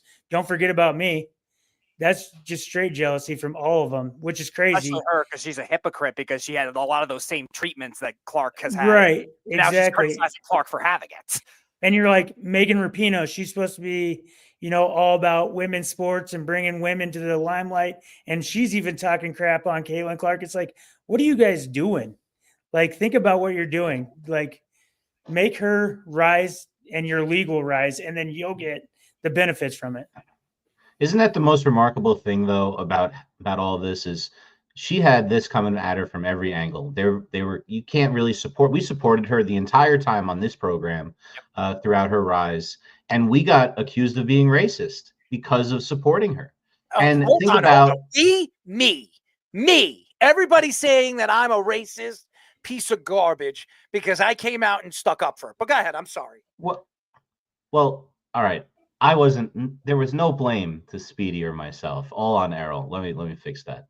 But it wasn't fair, because all we were doing is trying to support someone who's exciting to play and everyone wants to watch and talk about, which is what you're supposed to do on a sports program. I don't understand why anyone had a problem with it, other than this country's completely screwed up, as we all saw in that last election cycle. However it went, it was just ugly the entire time. And it bled over into sports, and Caitlin Clark had to deal with it. And how did she handle herself?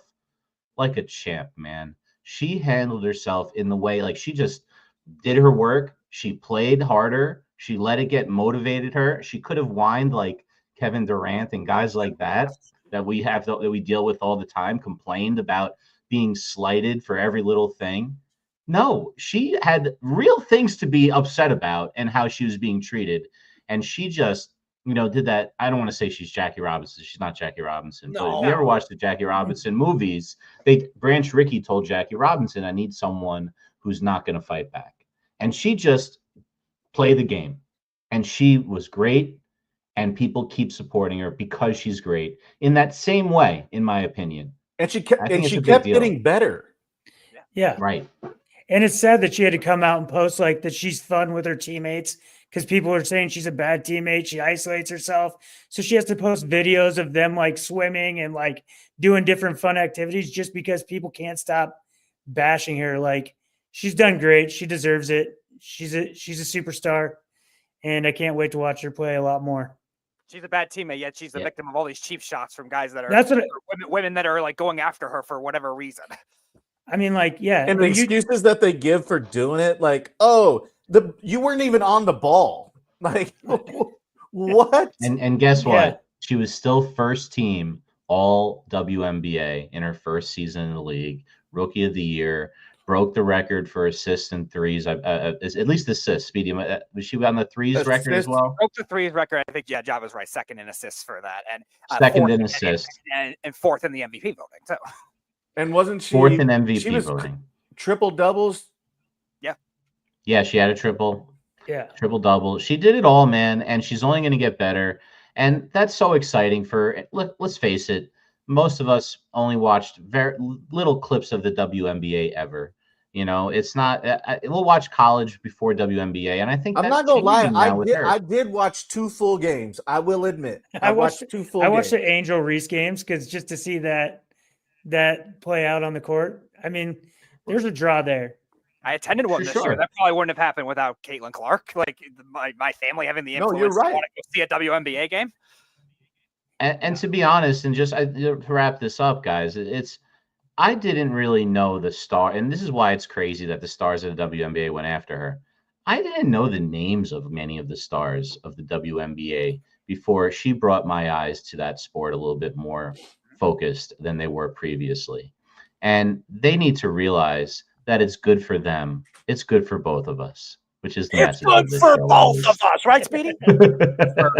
Everybody in the WNBA. It's good for all of us, right? Finally, a context that works. Could I shove a basketball up your ass? No, and then you make If it work. if Caitlin did it, would you do it? If Caitlin Clark did what? Stick a basketball up your ass. Would you let her? Why would Caitlin Clark possibly have that kind of thought process? Caitlin Clark is not that insane. Do you to think want to do if we spread your cheeks, do you think we could fit a basketball up your ass? No. Duh. Wrong soundbite, Scoops. That was that. You have to deflate the basketball. Well, that's the Patriots on that one. Speaking of days, we have a very important segment. And this segment, we do this every single week. And we're going to call this segment, we've been calling this segment, the Deuce of the Day. The Deuce of the Day. You log. Not a log. I don't have a log. But I mean, you know.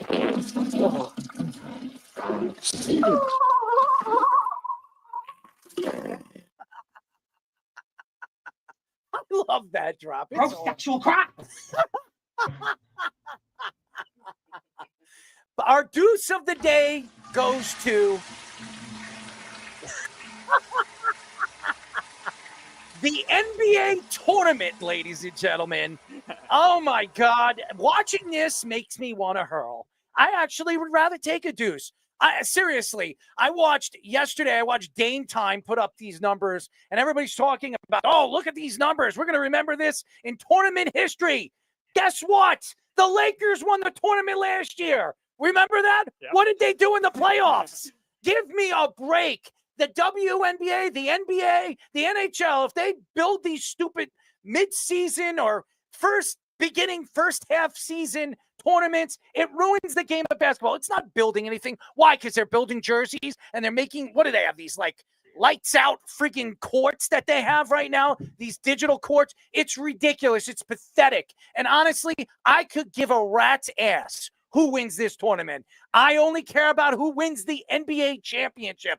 For Adam Silver, for LeBron James, for anybody that likes to watch this tournament, shame on you, because nobody gives a crap. So the Deuce of the Day is watching this garbage of a tournament for the NBA. So there you go, ladies and gentlemen, the Deuce of the Day. And now, ladies and gentlemen, when we come back, we got a lot more to get into, as everybody knows. A.J. Brown and Jalen Hurts. A lot into the Philadelphia Eagles. We're going to get into that. We're going to get into, obviously, Deebo Samuel and Bill Belichick heading over there to UNC. What a surprise. I did not think that was going to happen. So a lot to get into, as we don't have a guest tonight. So a lot of content. But first, our Sports Minute with Tommy Scoops.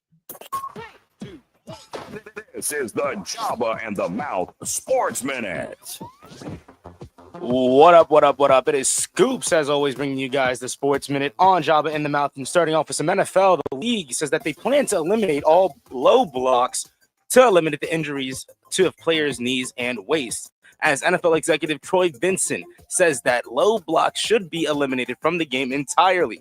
As over in the college football field now, University of North Carolina will be hiring Michael Lombardi as the team's new GM, as he will be joining Bill Belichick, who was just announced, as Errol mentioned, as the head coach earlier today. And lastly, on the NBA court, with the Heat star forward Jimmy Butler's name being thrown around in the trade carousel, Butler's agent, Bernie Lee, actually called out NBA insider Shams Charania for spreading false information and saying that ChatGPT writes his tweets.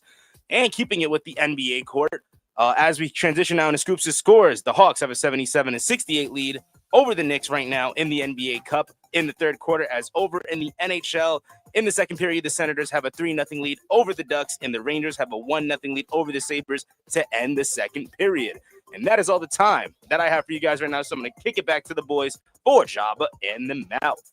Any questions? This is the Jabba and the Mouth Show. Pain! You're still out of somebody's mind. Fight, baby. Goodbye. Duh. You don't want this. Or horse.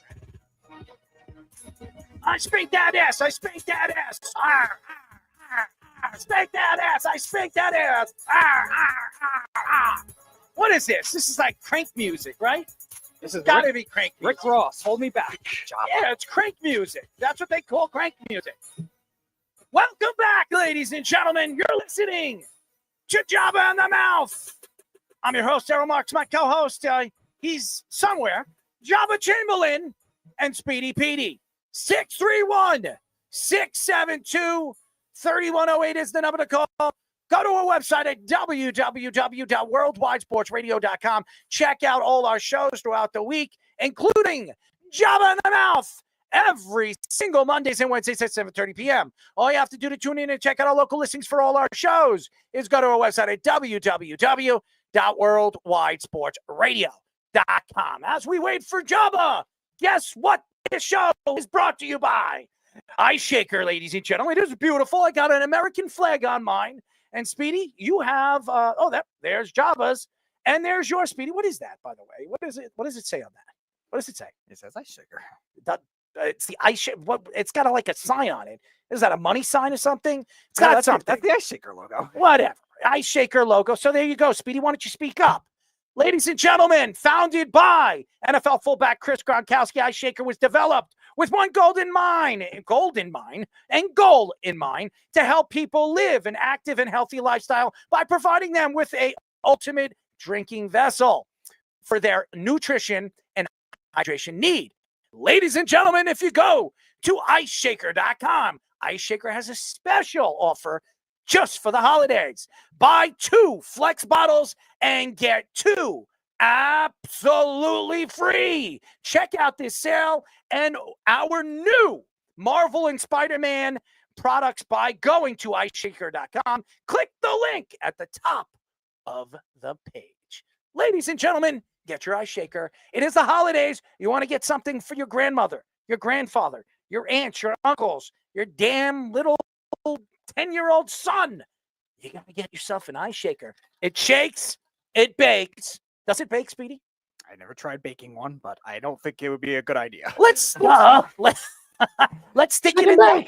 All right, I'll let you test that out. Shake and bake, ladies and gentlemen. Don't come crying to me if your house starts burning down. Well, you'll be in it, so you'll be burning with it. No, I won't. Well, where would you be? I would never be in your house if you try to. You'll be hiding in the closet. No, I won't. Why would that be practical at all? Well, then you just got out of the closet. You came out of the Why closet? would that be practical? But did you come out of the closet? Coming out the closet. Did you? No. So where were you? I'm here. Is that where you are? If I was producing the show in the closet, that would be very hard to do. You want me to do that one day? If you want. And where do you think I should hide? Should I hide it? I mean, it's a big closet. It's a big closet. Stopping you from doing it. Should I go to the right side or the left side? I will let you do that. It's your challenge. Does your hang to It's the your left? challenge. Does you hang to the left or the right? I don't know. You don't hang to the right or the left? No. So you hang to the middle. I have no idea. It varies. I'm to the left. I'm a left. I'm a left guy. It varies. You're a southpaw closet, Jabba. So you have like a two-headed monster. Is that what you're saying? Well, I am left-handed, but I'm ambidextrous, or as Mike Tyson would say, I'm amphibious. Oh, amphibious. Speedy, are you amphibious? You don't have an amphibious? An amphibian? What do they call amphibimy, right? Is that what it's called? Ambidextrous is the real word. That's the Floyd Mayweather word that Java's saying. Yeah, well, there we go. But I mean, it's like a thumb up your ass, right? That doesn't correlate at all. After the Eagles win versus the Panthers, A.J. Brown was asked, what is wrong with the Eagles offense? And he said, the passing game. This came in a game where the Eagles had just 108 passing yards and Brown had only 43 yards and 4 catches. The Eagles defensive line, Brandon Graham, says that A.J. Brown needs to be accountable and says comments like that shouldn't be made in public. Donovan McNabb said on a radio show that they are 2 grown men that should come to win rather than saying another or anything to the media. Terrell Owens took shots at McNabb. I remember that, saying it's ironic he is saying that when he took shots at Owens publicly when they played in Philly. Micah Parsons also said he doesn't blame A.J. Brown for being frustrated for a lack of targets. Nick Sirianni said that Brown wasn't blaming Hurts and said their relationship has been good all season and doesn't see it falling apart at the end of the season. Well, guess what, ladies and gentlemen?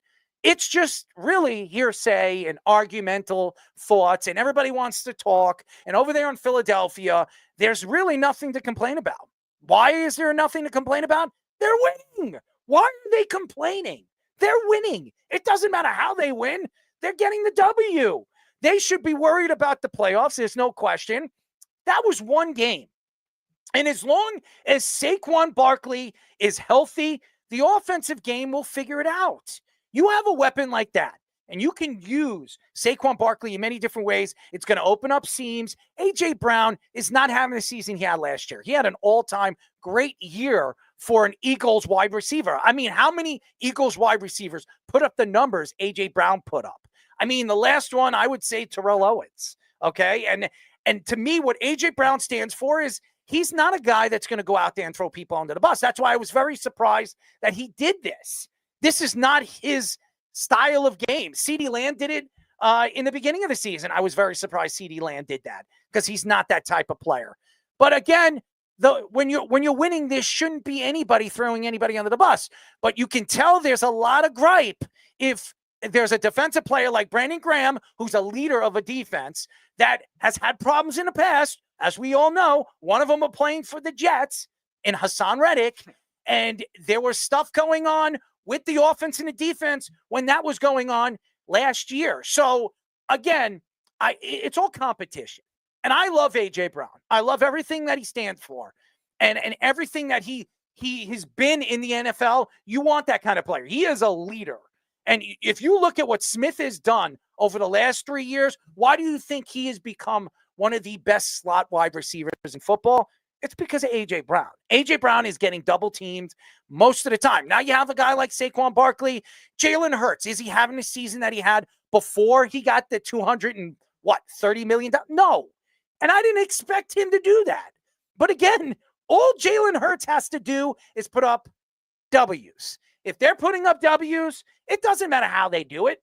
It really doesn't. Now, the defense shouldn't be opening their mouths and going and stepping in and trying to protect their quarterback because it should just be an inside source. But here's the reason why this is going on. Nick Sirianni. Nick Sirianni does not know how to control his players. This has been a big problem. Nick Sirianni had a problem with Hassan Reddick, had a problem with the offensive line last year on some of the things. I know Jason Kelsey has been very quiet this past year on his podcast about Nick Sirianni. And the reason why is he couldn't stand Nick Sirianni.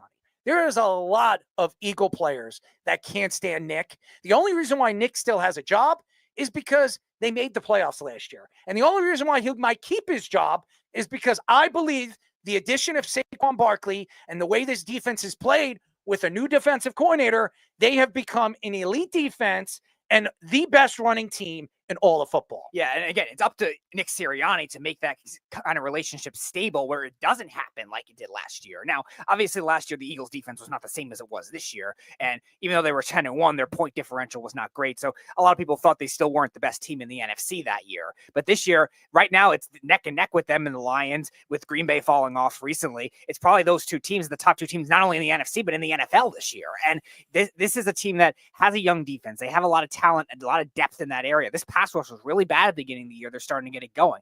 And their offense is very complete when it is healthy. But again, Jalen Hurts, like you said, is probably not playing like that top 10 quarterback this year. But do you need it? But you can get away with it if he's efficient enough. He's not throwing interceptions that are costing them games. He had that problem at the beginning of the season, yes. But recently has not been a problem. And A.J. Brown complaining about a lack of targets is not necessarily hurting the offense right now because they have other guys, other youngsters that have stepped up very well.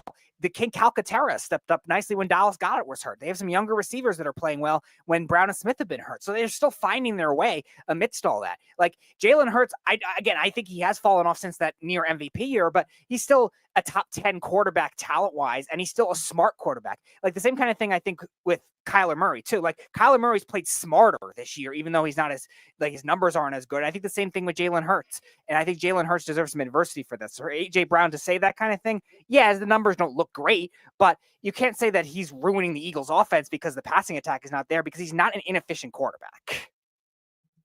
I think that too, but I think going back to your point, Errol, is why I think Kelsey hasn't said anything to Sirianni, because you know what Kelsey did last year? Sirianni's job.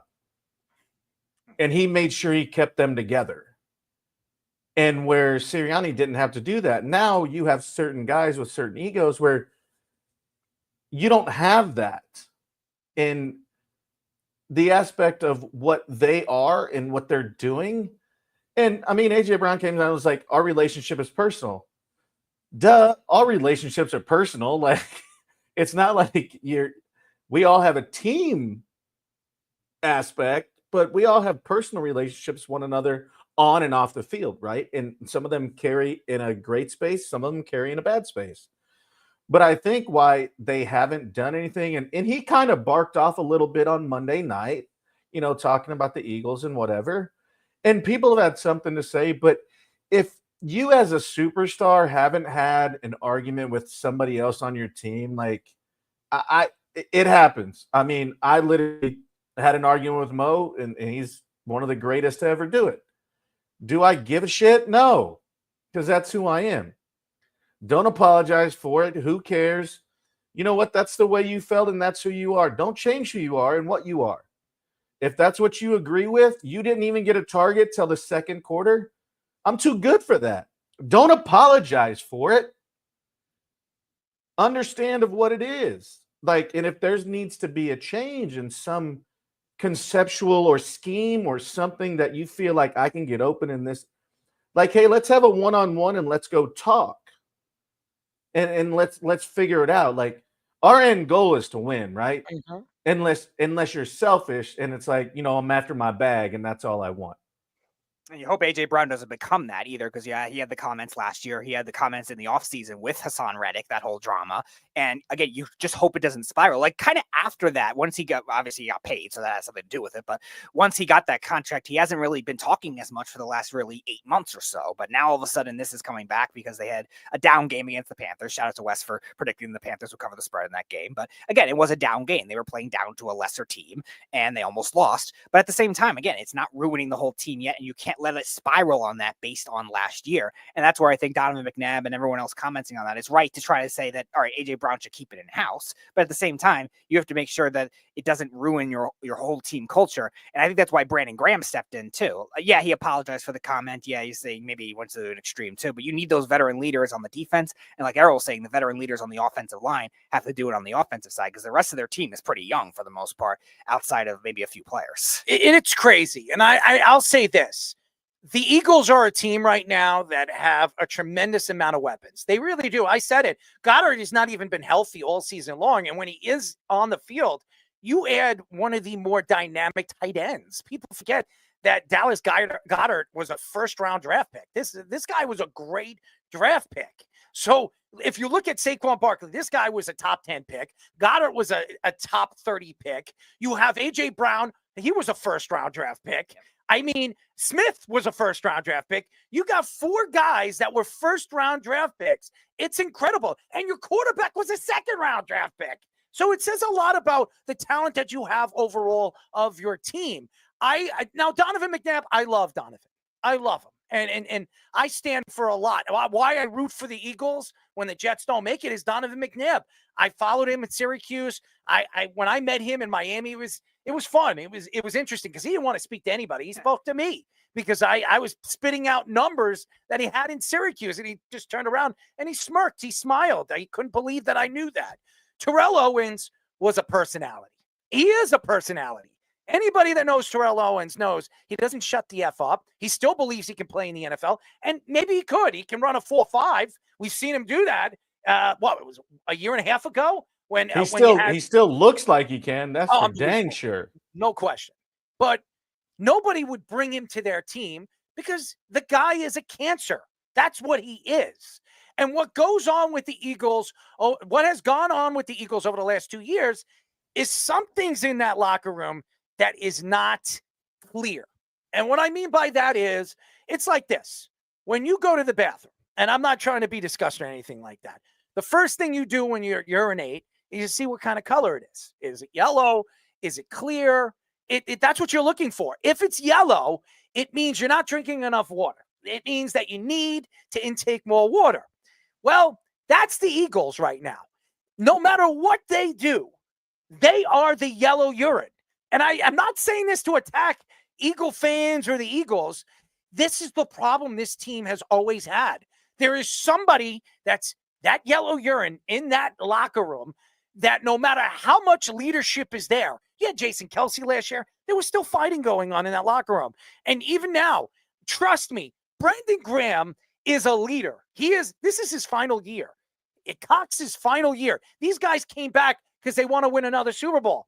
But the problem is the leadership, and you know this job, but we talk about it, it comes from the top. And when your coach can't control personalities in the locker room, that's where the problem lies. I think right now, no matter what happens with this team, if this team don't go to the Super Bowl, they're better than the Lions. I don't care what anybody says. Say whatever you want. You want to attack me on social media? Go ahead. This team is better than the Lions. From top to bottom, offensive line, pretty much identical. I mean, you could say they're 1-2 or 2-3 right now in the league. Their running games, identical. They got 2, Montgomery and Gibbs. They got Saquon. Who would you rather? Gibbs right now and Montgomery or Saquon? I'm taking Saquon. And if you look at Sam Laporta, he has not had a good year this year. He really hasn't. He's been up and down all season long. Goddard, when he's in, he's really good. He's a good player. And the wide receiving corps besides St. Brown, are you going to tell me Williams is better than Smith? He's not. So I think they have just a better overall team. And whose defense is better? The number one defense in all-purpose yards, stopping the rush, stopping the pass, is who? The Eagles. They're the number one defense. So what wins championships? Running and defense. And who's better at those positions? The Eagles. So I think to me, that's the NFC title game. That's what I want to see. I want to see the 2 top teams face off. But guess what? The one thing the Lions have that the Eagles don't have is leadership from the top. Who do you trust more, Dan Campbell or Nick Sirianni? And the answer, Dan Campbell. Well, that's easy. Yeah. Jamie Lee in the comment section at Eagle Steelers is going to be a good Sunday. Yeah, good game and also a good test for Nick Sirianni against a better coach in Mike Tomlin. If he could make sure even if they lose the game, just make sure these issues don't get resolved. The Eagles should win that game. I think they're going to win too, but I'm just saying make sure that doesn't have the issues get spiraled out of control with the passing game where you're going to, all of a sudden say, all right, we're going to overcompensate and force feed A.J. Brown too, and then you get other people frustrated, and then that's where you're going to lose a lot of people if that ends up happening. Try to play your game. You're on a winning streak for a reason, and game plan for the Steelers like you would do any other team. Yeah, it's crazy though. Like when you talk about from the top, Mike Tomlin's never had a losing season. That's tough to say. Like when you're able to earn that respect to where the guys in front of you, meaning front office, you don't hear anything about them because Mike Tomlin runs the show, because he's earned that right. And do I think the Eagles have a chance to win that game? 1,000%. But is he going to get out coached? And is he going to get out pedigreed in the fact that he knows exactly what to do and the right buttons to press? It's going to be a fun one, because I think it could go a lot of ways, but I think it's going to be interesting in how one another adapt and who's going to adapt more so, or who's going to be playing checkers and who's going to be playing chess. And I think when you see what it is and how they move and shake and the things where you don't see certain things getting out. Yeah, there was some stuff with the Steelers, we've seen with AB going crazy and all this stuff, but there's only so much you can do as a coach or as a manager where you're like, damn, that kind of out of my hands at this point. So, yeah, it'll be interesting to see what happens. Really breaks my heart, though, guys, to see that these two great friends, these Eagles, they just can't get along. He's a godfather, I believe, Brown, of Hurts's kids, or the other way around. These guys were so tight. Their connection last year and the last couple of years since the Titans, for some reason, traded him away. It's just been so magnificent, and now they're just not friends anymore. Brandon Graham revealed that to everybody, and then had to take it back and say he was sorry for saying that to everyone. But apparently it's kind of true. They had a falling out over God knows what. And now the Eagles' best players are not on the same, well, besides Saquon, because let's face it. But they're not on the same page. And A.J. Brown, you need that guy going if you're going to be successful in the playoffs. He's really a difference maker at the receiver position. Look, Devonta Smith's fantastic, but A.J. Brown tilts the field. And now when you have those two guys going and Saquon forcing you guys you can't play that far off of them, that's dangerous. With the underneath guys, with the tight ends, like you said, Speedy, that are coming around, these unheard of guys, they have a really formidable team. It just isn't clicking, and it's hard to understand why. And there's only two reasons. One, they don't get along, and the other is their coaches and all that good. And look, you might be right, Errol. They might, on paper, they're more talented. But we know that the program building done by Dan Campbell is second to none. Dan Campbell does a lot of stupid things too. Come on. How many times does he go on fourth down? Look, if he does that against the Eagles, they're going to eat them up a lot. He cannot do that against the Eagles defense. That's the he Eagles will, though. To do that. If he does, he's going to lose. He did it against San Francisco, and we all know what happened to San Francisco and what happened to Lions against San Francisco in the second half last year in the NFC title game. They cannot do that against the Eagles if they expect to win. They cannot. And Sirianni is licking his chops because he knows they're going to try to do that. So if they play against one another, I still don't trust Nick Sirianni because Nick Sirianni just the crybaby antics that he does on the sidelines, him and his stupid little eagle dancing and stuff like that. I don't want to see Sirianni do any of that. Just concentrate on the game and be a leader. That's something we have not seen Nick Sirianni do since they went to the Super Bowl and lost after bitching and moaning after that. Yeah, he's an easy guy to root against. Yes, Sirianni is, I think, the head of all of this. If you look into it, he's the kind of the runner of the ship. It's baffling to me that a team as good as the Eagles has all this locker room drama, whether it be Sirianni, whether it be Hurts, not being on the same page with him. Now A.J. Brown and Hurts aren't on the same page. But Brandon Graham's been a veteran. Like, he's been around a while. I definitely think he knew what he was saying and what he was doing.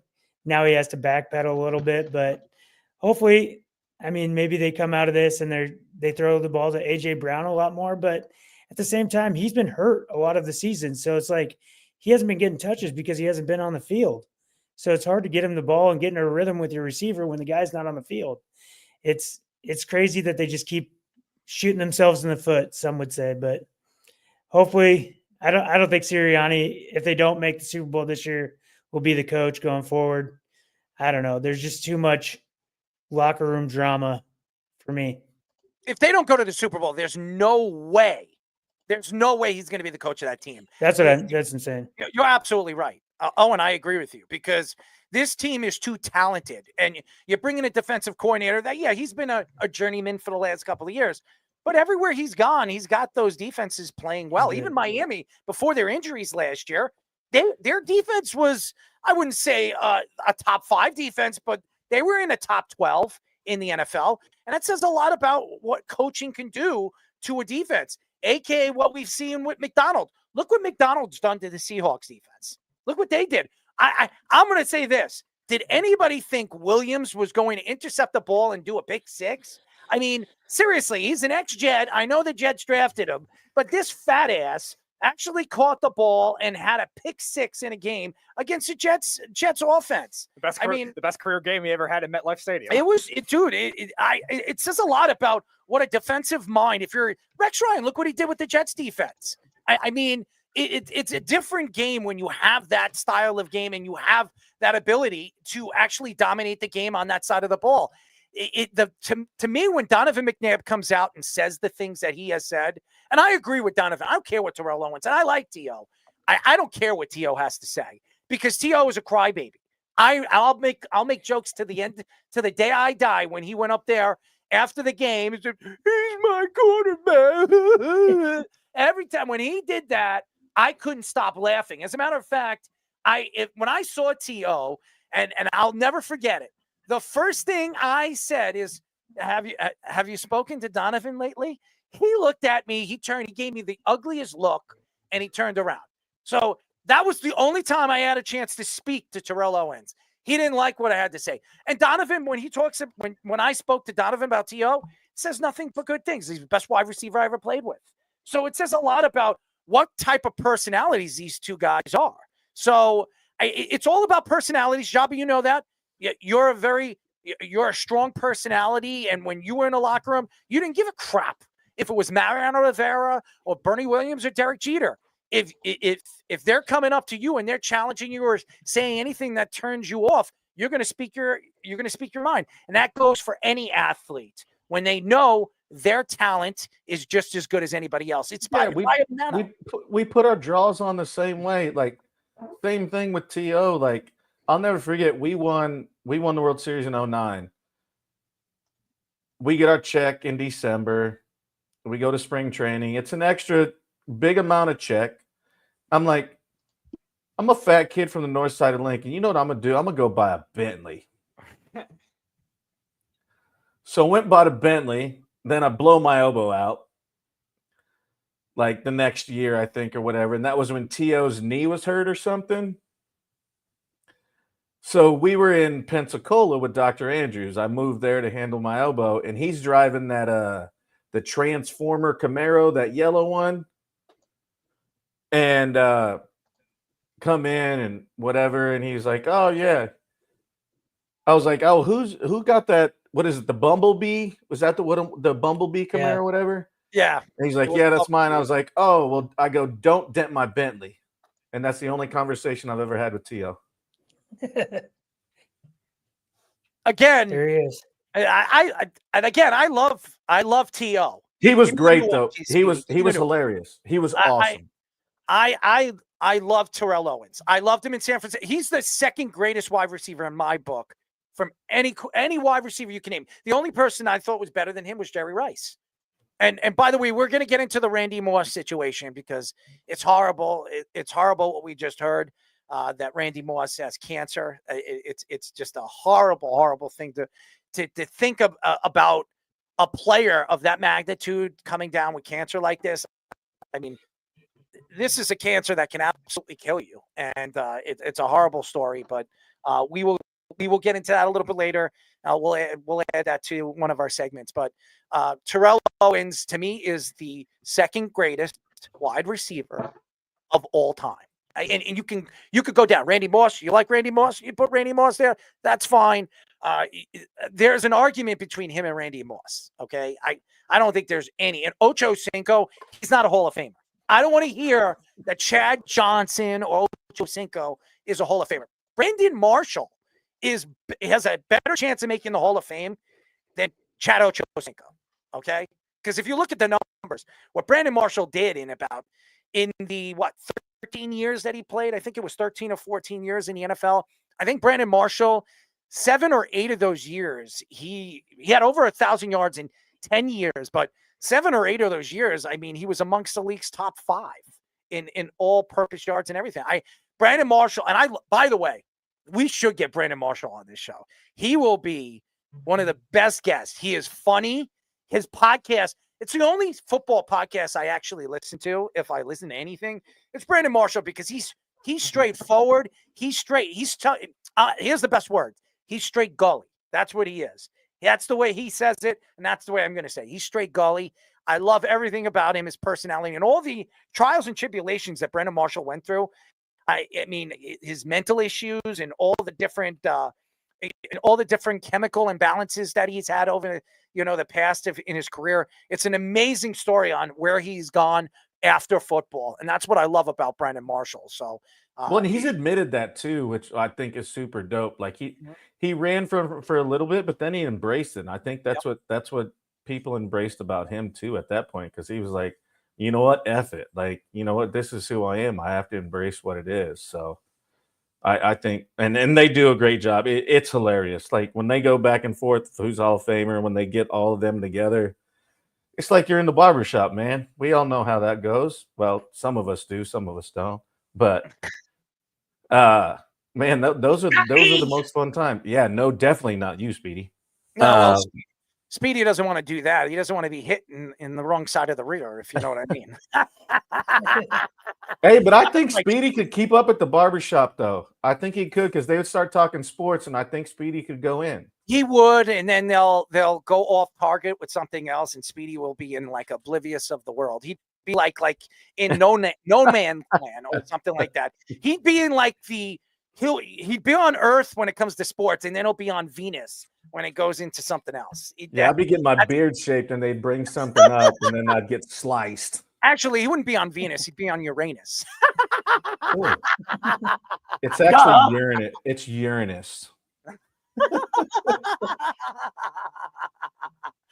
Speaking of Uranus, Deebo Samuel had a tweet on Tuesday complaining about lack of targets, which has been deleted. He was responding to a fan that he claimed he was struggling and defended himself by saying he wasn't getting the ball enough. The last 4 games, Deebo Samuel has had 97 yards on 17 touches, the lowest since his rookie season. In those 4 games, he has had 35 scrimmage yards or less. Also, the first time since his rookie year, he has had that little in a 4-game span. Kyle Shanahan said he would prefer Deebo Samuel would keep those frustrations in-house and not go to social media and state his frustration. The 49ers play the Rams on Thursday Night Football tomorrow, trying to save their season with a 6-7 record. Well, when your team is struggling offensively, which they are, and when your team is struggling, period, what are you going to do? You're going to point fingers. And there is definitely going to be a stir up with this team by the end of the season. I'm going to tell you why, because Deebo Samuel knows this is his final year on the 49ers. Win or lose, make it to the playoffs or don't make it to playoffs, Deebo Samuel will not be back next year. Brandon Ayuk just got a long-term deal. They brought in a young kid in the first round the way they did, and they compare his skills to Deebo Samuel. You see what Jennings has done this year. He's been sensational. They have a tremendous amount of talent offensively. The question is Brock Purdy the guy? Now, only time will tell. And again, we can go back to the coaching and Kyle Shanahan. Is Kyle Shanahan going to be here moving forward? Maybe next year he will be. But if they fail again next year, does Kyle Shanahan come back? I do believe Kyle will be back. John Lynch has 1 more year left on his contract, so Lynch will be back. They will draft this coming year, but there's a lot of questions to where this team is. I do believe this team is getting older. Nick Bosa has not been healthy all season long. This defense obviously has not been fully healthy all season long. And the secondary has not been as good as it's been in the past. So Deebo Samuel, obviously, with a 6-7 record, if the team was opposite, if the team had 11 wins or 10 wins, we wouldn't be hearing for Deebo Samuel because they're winning. When you're losing, all these stories come out. That's the crazy thing about Philadelphia. They're winning and you're hearing things. That shouldn't be going on. That's the problem with coaching in the NFL when it comes to Nick Sirianni and Kyle Shanahan. I got to give Kyle Shanahan a lot of credit. Kyle Shanahan knows how to keep it in-house. Nick Sirianni, he doesn't know how to keep it out of his ass. Okay, so there's a huge difference between both coaches when it comes to taking control of the locker room. Deebo Samuel knows, again, going back to it, the guy can't stay healthy. He is starting to fall off a little bit. I still like Deebo Samuel. I think he can go to another team next year and be a piece, not a big piece, not the number 1 or number 2 piece. He could be a 3-piece or 3rd piece to a team, depending on where it goes. If he went to the Lions, he'd be a perfect fit over there for the Lions. He can help St. Brown. He can help Williams. He can help develop these young kids. St. Brown doesn't need development, but Williams does. And it shows leadership when you bring a leader like that in, and they got the money to do it. But I think the problem right now is Brock Purdy would prefer to throw it to the guys that are open. And who's open right now? Juwan Jennings, he's open a lot. You see the tight ends. I mean, there are tight ends on a team I didn't even know they had that are getting open. So it's a different team now. The 49ers are starting to figure, hey, we got to go younger. We got to figure out who's going to be staying and who's not. And I believe Deebo Samuel is on his way out. Yeah, it seems inevitable with the way they drafted Pearsall last year. And I know the rumors were of them trading Ayuk during the draft, but Ricky Pearsall is a lot more like Deebo Samuel. So when he starts to learn the playbook a little more, and that's why I think Kyle Shanahan will still end up saying at least another year or two, just because I think he wouldn't have been drafted in the first round if it wasn't for a Kyle Shanahan type system. And Deebo Samuel, I think this is all self-inflicted with what he did. It's not anything that was going on in the locker room or anything like that. Maybe there's a little bit of beef personally with Kyle Shanahan, but it's not something that you look at. This is not Nick Sirianni where it's a problem that's all his fault. He literally went after a fan on social media. Like we were talking about that a couple of weeks ago with Kevin Durant. Like, why is Kevin Durant going after fans? Like, you're the athlete. You could be bigger than that. One fan criticizes you for you struggling the last 4 weeks against some good teams. Yeah, you're going to get the repercussions of that kind of thing. And you're going after them because you're saying that they're struggling. Yeah, okay, you've had a lack of targets, but it's the same kind of thing we were talking about with the Eagles. Like, they have other weapons still in this offense that is going to make it work. Now, the difference is they're losing, whereas the Eagles are winning. So maybe it's magnified a little more on Kyle Shanahan and on the coaching staff. Okay. But it's also more on the defense than it is on the offense right now, the way they've been losing as well. So Brock Purdy's always been that type of guy that's always favored Ayuk and Kittle more, I think, in general. But now you're seeing more and more that Deebo Samuel has 1 foot out the door, both on and off the field. Yeah, I think all of that is very true, because if you didn't think that way, or if it didn't show us that way, you wouldn't have deleted the tweet. You'd have just let it ride, and you'd have just understood that it's, doesn't matter if you delete it, somebody's going to see it, right? Like, so, and like I tell my son, the internet's forever. Doesn't matter if you delete it or not. Don't care. That's not the truth. And, he comes back and, he then says, I'm not hating on any of my teammates, blah, blah, blah. Well, I mean, you're not directly calling anybody out, but you're indirectly calling out your organization and the fact that you're not getting the ball enough. And at the end of the day, what it is, you're supposed to win. And, obviously Owen's 49ers are sucking right now. So, I mean, it's a little kick in the dick, but that's fine. I mean, that's just the way it goes. But then he goes, you read what you read, and this is via ESPN. And yeah, I'm a little frustrated.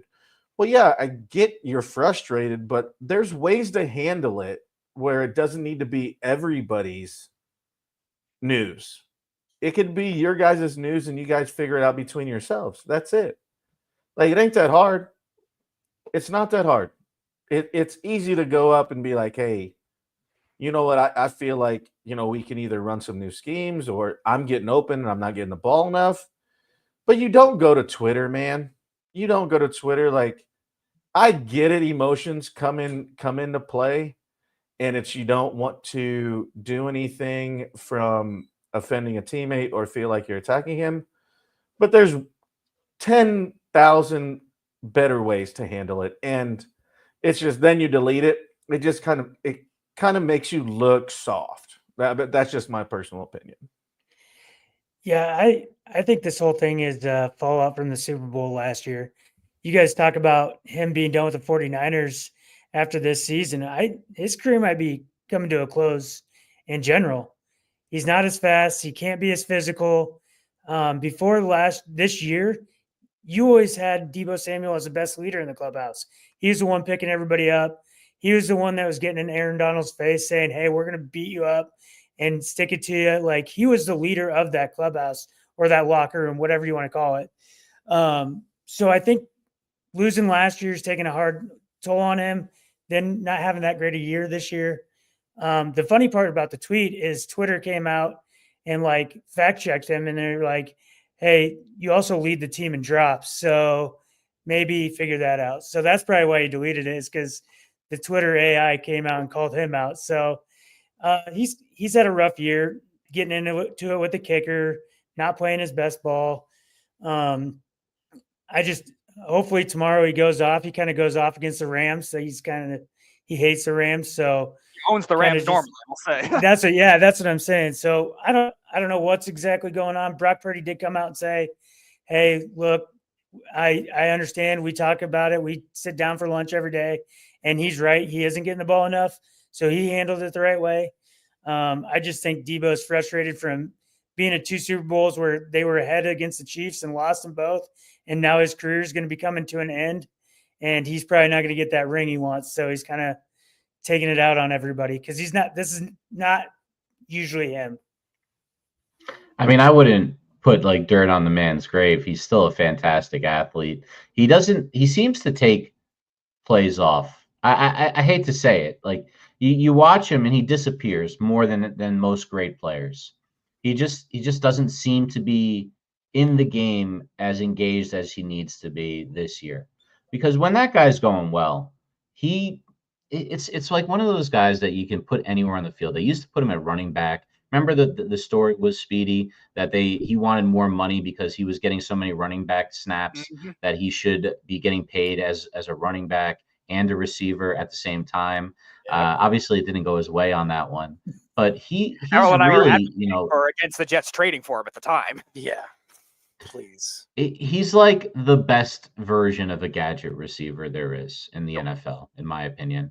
He just doesn't run the crispest routes, but if you can design a play, he's the guy you want to design it for. He makes it, because of that, he gets everyone else open.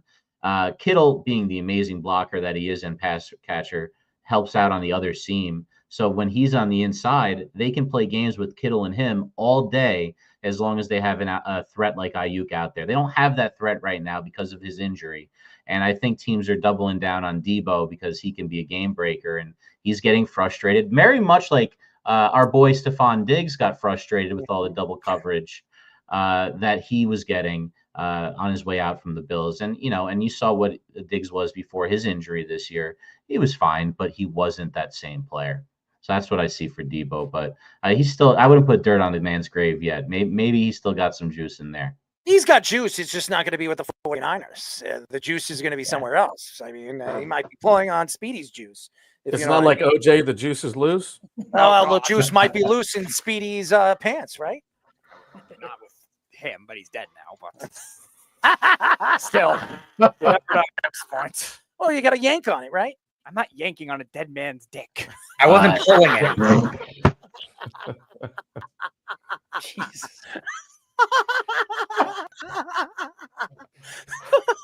I'm sorry, that was pretty good.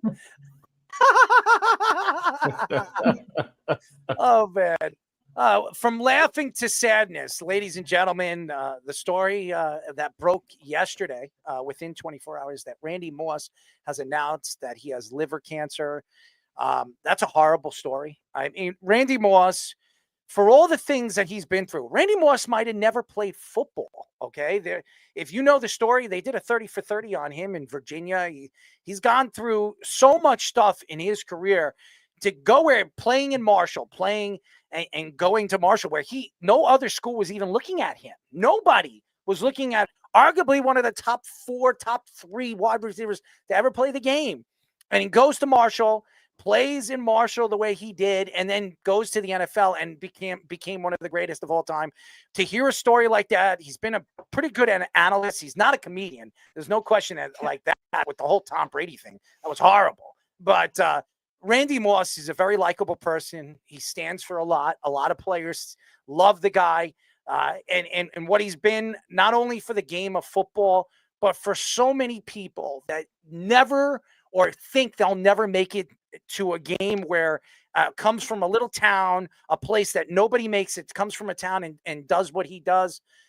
It's a sensational story. I hope it's liver cancer. It's when you hear something like that, it is the cancer that you can get through, but I don't know where it is. I don't know what stage it's in, and I'm not a doctor, but when you hear liver cancer, that's not good. No, and this is 47 years old. Somebody that young, too, is definitely not ideal circumstances. Definitely wishing him the best for everything. And again, he's a guy that is still iconic to this day when it comes to just talking about football. One of the most flair players that people younger than us think of, younger than even my brother's ages think of. They'll still know Randy Moss, somebody like that. And even as an analyst, like you said, not really a comedian, but he's still a good analyst. And he does not deserve this. And I'm definitely wishing him all the best. And Fish, the story you brought up on the graphic to Larry Fitzgerald coming out and brushing it, publicizing it too. Let him diagnose that. Let somebody in his family diagnose that too, because it is a very sad condition. Definitely helps. Serious condition. Condition. It's that liver cancer. When you hear liver cancer, I've seen people get through it, but it's not a cancer. It's one of those cancers that can kill you or you can fight. So it's a 50-50 with those kind of cancers. So. It's horrible. Yeah. Horrible. Before you go, Jabba, just off of that, Thaddeus Moss, who had, I believe, he was at LSU and had a cup of coffee, I think, with the Redskins. Yeah.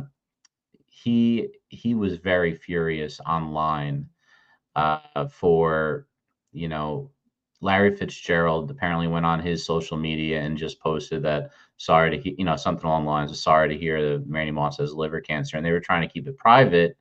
They didn't want to say, they were kind of intentionally vague. He said he was stepping away for a health issue or a personal health challenge, and when he said it that way, you knew it wasn't good, nobody to come up with that kind of phrasing of it. You have to really do kind of mental gymnastics to come up with that phrase. We know what it was going to be bad. So unfortunately to get that confirmation, we just wish him the best. That guy was one of the most, if you're going to compare him to anybody, they played around the same time. Allen Iverson was, probably more in basketball, a cultural phenomenon, but the Moss to a degree, not the same as Iverson. He did that for football. There was the famous story of, straight cash homie when he got paid. He was a quote machine there for a long time. So he issues with the police were usually over pot or something like that. It wasn't super violent. He had the crazy hairstyles, and he had the speed that nobody can duplicate. In high school, you mentioned the 30 for 30, Errol. He was at He was in West Virginia, and he was the basketball player of the year, not football player of the year on his team. And the basketball player, the football player of the year was actually White Chocolate Jason Williams, who he was his quarterback played with him. He was his quarterback in high school, and Jason Williams was the football player of the year in high school. And it's interesting how they both became pros in opposite sports. Can you imagine playing with those guys in high school? And that is a great 30 for 30. I believe it's called Rand University. For that one, if you ever get a chance to watch it. But again, prayers up to Randy Moss.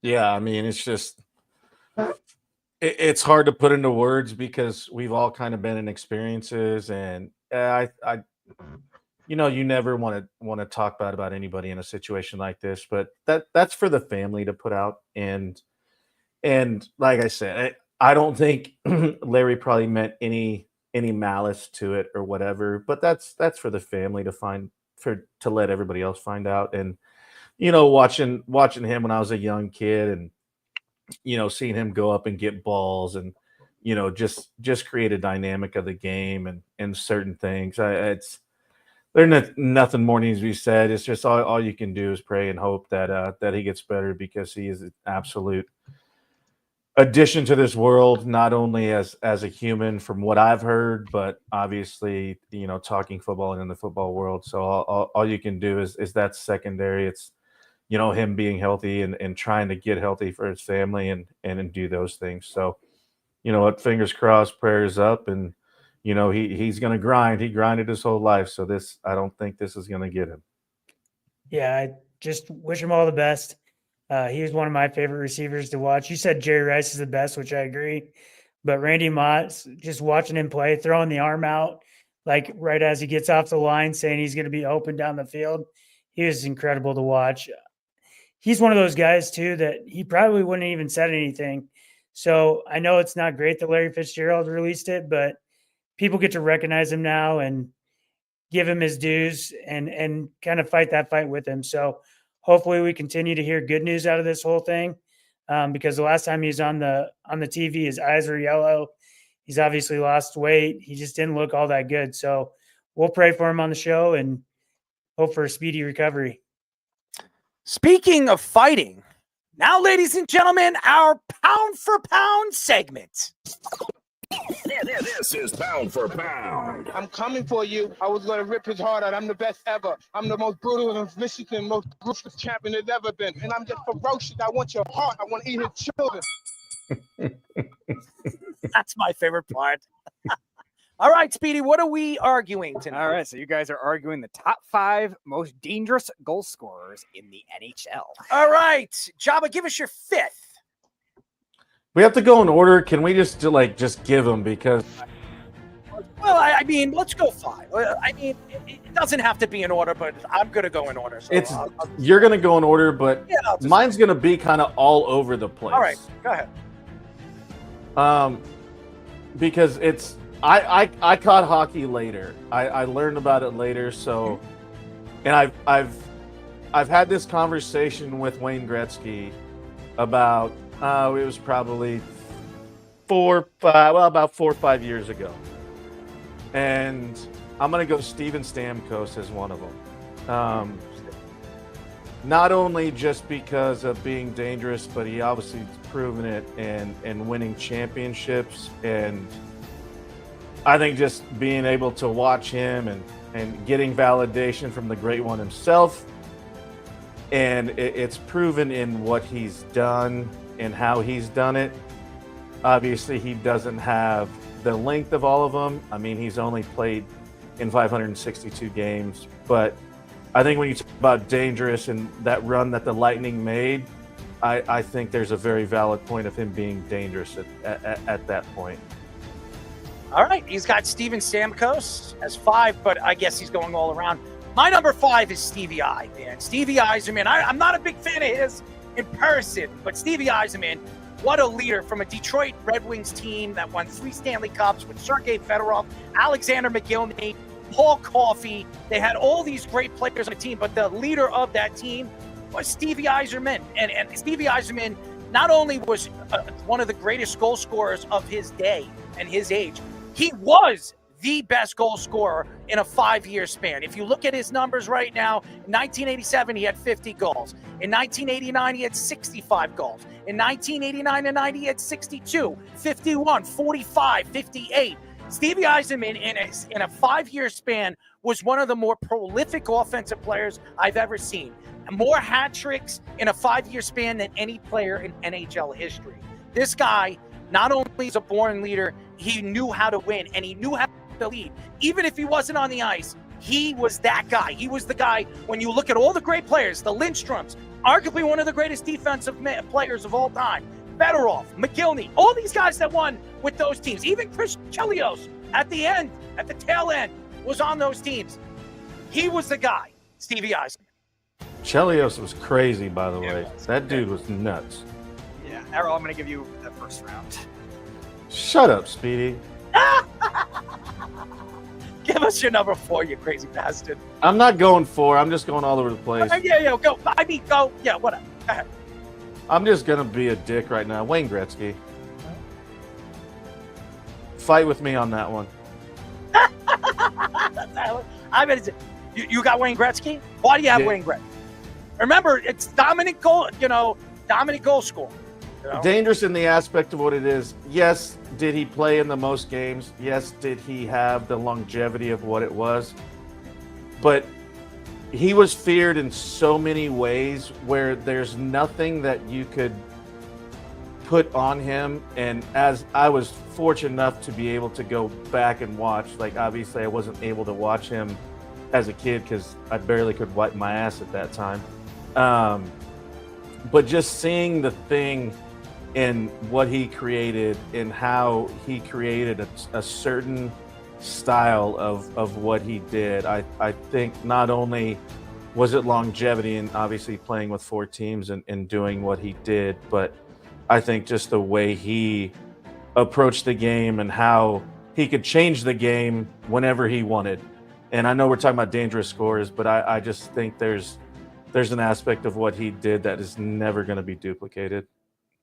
Listen, I have Wayne Gretzky in my top 5, but my number 4 is Phil Esposito. Damn it, that was my next one.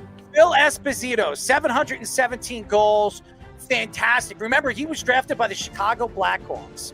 He was 21 when he came into the league. He only played a few games, 27 games with 3 goals. But when Phil Esposito went to the Boston Bruins, he was the guy. Everybody keeps talking about Bobby Orr and all the talent that they had around him. And I know there's somebody probably listening to us right now, listening to the show right now, that's a Boston Bruins fan, Josh's father. But Phil Esposito, look at his numbers. When he went to the Boston Bruins, go from his first year from 67, 35 goals. From all the way down from there, 49, 43, 76, 66, 55, 68, 61. If you look at those scores, if you look at all the great Boston Bruins in a 6 to 7 year span, there was nobody better offensively than Phil Esposito. Phil really stood for everything offensively. And again, this is a guy that nobody even thinks of when you think of dominant goal scorers of all time. That span of 7 years is one of the best spans we've ever seen a goal scorer have. So I'm going to go with Phil Esposito as my number 4. All right, Java, give your case for Esposito for something a little higher, and then I'll pick. I was going to pick him, so I'm trying to pull my finger out of my butt right now. Well, get it deep. Go dig deep. They're both right here. I'm clicking. Those are big freaking fingers. I don't know, man. I do damage. All right, Java, you got a minute. Make your case. Marcel Dion, if you go back when you want to talk about a span, like he started with the Red Wings in 71 till 75. And then when he gets to the Kings, he goes 53 goals, 36, 59, 53, 58, 50, 56. And I mean, that's tough to say with what he's doing too on both sides with assists too, but you know, racking up that kind of numbers, that's a tough call right there. And sometimes I always say the change of scenery sometimes help, and you look what it was, and you know, going back and looking at these things and some of these great players, I actually had to do some work because I wasn't even in my dad's ball sack yet. So, he was squirting, but he didn't. Yeah. But I wasn't even there. Deuce with you. Yeah, I wasn't there yet. So it was a curveball. I was trying to figure it out. But yeah, I'm going that route. I like your argument, Firm. I'll give Java. That was a good argument. Okay. All right. My number 3, Jaromir Jagr. Jaromir Jagr was a sensational hockey player and a span of a career where the longevity really stands out from the best. Remember, he played with Mario Lemieux, he played with Mark Recchi and Ronnie Francis. He had a tremendous career. You start from his rookie season, he had 27 goals and 30 assists, all the way down in a span where he was the most dominant force, even when Mario Lemieux retired and came back. If you look at the time, he had 62 goals, 47 goals, 31 goals, 35 goals, 44, 42, 52. The guy was a goal-scoring machine. He stood for everything for the Pittsburgh Penguins, and he was there for a significant amount of time. If you count how many years Jaromir Jagr was there with the Pittsburgh Penguins, over 10 years. in a 10-year span, you can argue he was the greatest Penguin of all time. He's not, but you can argue when all you see is Sidney Crosby and Mario Lemieux. He stood for everything. And Mario Lemieux is one in my top 2. There's no question that he is. I'm going to tell you why. But Jaromir Jagr, the third greatest dominant goal scorer I've ever seen. The things that he did was unthinkable. So Jaromir Jagr as my number 3. I'm going to go Brett Hull. And the aspect you talk about a 10-year period, guy was a 6th round pick. And you talk about a 10-year period when he came over from the Blues, from the Flames. In an 8-year period, he went 72, 86, 70, 54, 57, 29, 43, 42, 37. And you talk about a length of a period of time and being a nobody at that point, not thinking you're going to be able to do anything, being a 6th round pick. And when you look at what Jagr was and being, you know, a 5th overall pick, and then you got a 6th round pick doing the same thing. Come on. I mean, that's you know why he was the 6th round draft pick, right? I'm trying to argue here. All right? I know. I have a reason why. Okay, I'm waiting. Brett Hull was a 6th round draft pick for all the things that he was doing off the ice. He fell. He was supposed to be a 2nd round draft pick. He fell to the 6th round because the teams couldn't control him. Remember, his father, Bobby Hull, was one of the greatest players of all time for the Chicago Blackhawks. So everybody knew Brett Hull was going to be a great player. He just, off the ice, he drank a lot and got himself into a lot of trouble off the ice. And he's the only one that actually played for Team United States when he should have played for Team Canada. He had a dual citizenship. So, and Team Canada didn't want him to play because of his antics. He went to the United States and, you know, did what he did with the United States. All right, Errol, you have one minute to make one more argument for one more. For what? Jaromir Jagr? For your number 2. My number 2? Yeah. My number 2, okay. My number 2 is Wayne Gretzky. Okay. And there's really nothing bad to say about Wayne Gretzky, but Wayne Gretzky is some people say the greatest player of all time. I disagree because I've watched these guys play, and I wasn't alive when Wayne Gretzky did what he did in the 70s, but he won a ton of Stanley Cups, as we all know. He won 4 Stanley Cups with the Edmonton Oilers. But what Wayne Gretzky did is he brought the Edmonton Oilers their first Stanley Cup. He was a great goal scorer. His first year in the NHL, and as an Edmonton Oiler, 43 goals, 51, 55, 92, 71, 87, 73, 52, 62. Unbelievable goal scorer. Finesse, can pass the puck, saw the ice better than any player in NHL history. He was just as good as a passer as he was a goal scorer. All right, Java, 1 minute, last one. Yeah, I don't disagree. I'm going to go this one just because I've got to watch him, and you're probably going to beat me on this one, but I'm going to say Ovi. I think longevity in what he's done and how he's done it and how the game has changed.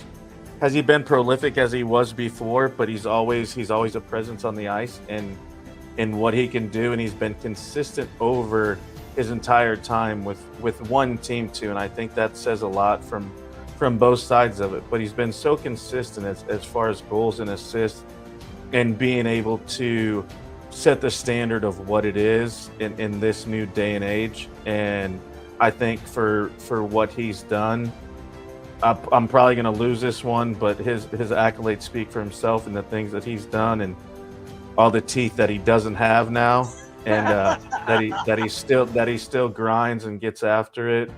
He's got to be up there for me. I like Ovi, but I believe the greatest, most dominant goal scorer of all time was Mario Lemieux. I've seen Mario Lemieux bounce the puck off goaltenders in the back behind the net in the 80s when it never even existed. He dominated the game. Everybody was talking about what Wayne Gretzky did offensively. If this guy didn't retire for 5 years and then come back and score 50 goals, how many guys you know come back from leukemia, comes back and scores 50 goals? He was everything to the Pittsburgh Penguins. He was, and obviously took over ownership for the Penguins, drafted Sidney Crosby, drafted Malkin. This guy, look at his goal scoring prowess. His first year, 43, 48, 54, 70s, 85, 45, 44, 69.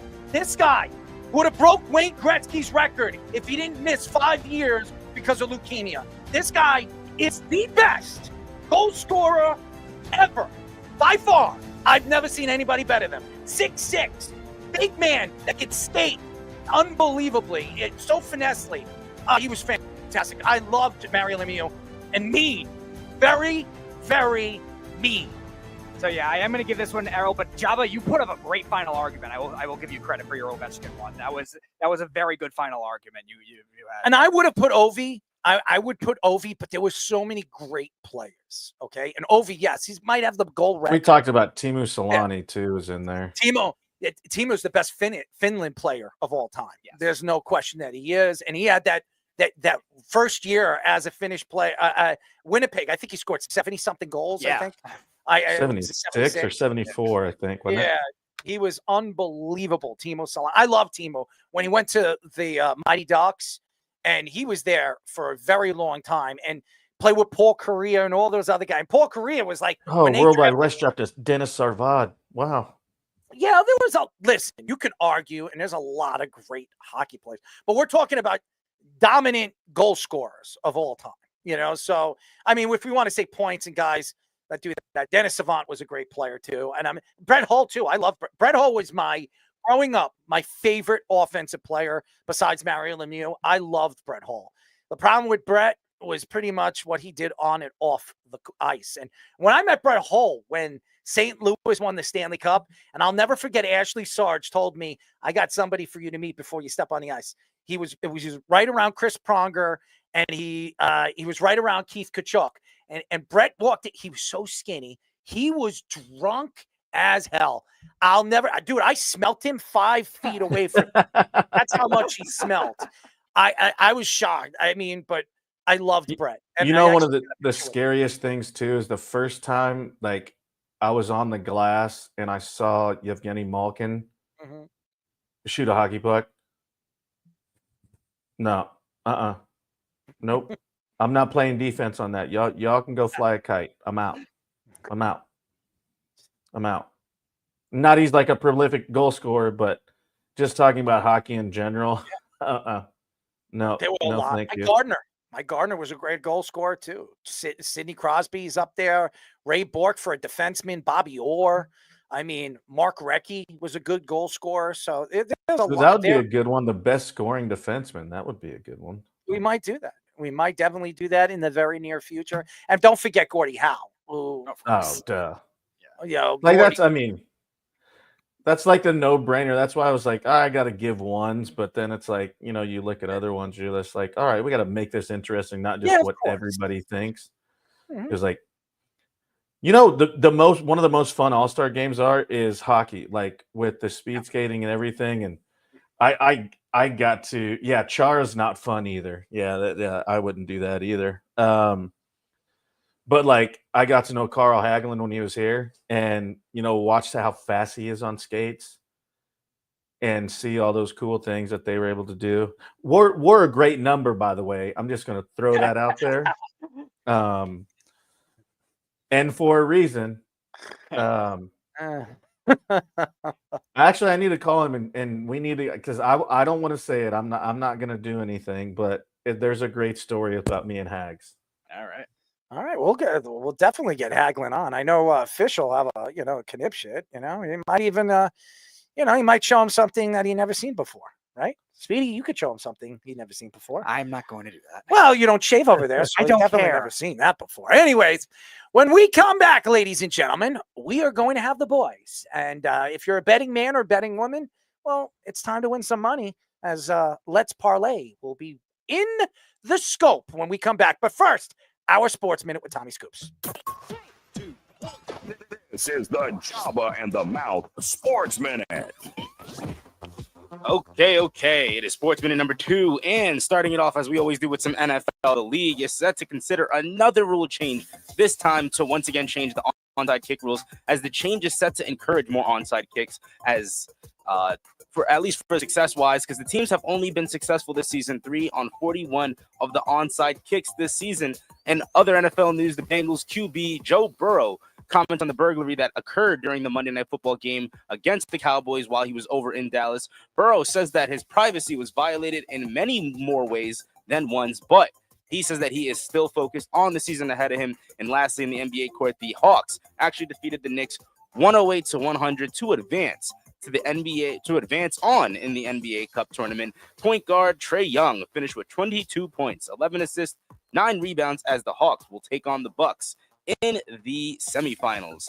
Now for Scoops and Scores, keeping it with the NBA, the Rockets currently have an 18-15 lead over the Warriors with a minute left in the first quarter. As over in hockey right now in the NHL, the Rangers have the Rangers just defeated the Sabres 3-2, while the Senators have a 5-1 lead over the Ducks in the third period. And with that, that is all the time I have for you guys right now. So I'm going to kick it back to the boys for Let's Parlay on Jabba and the Mouth.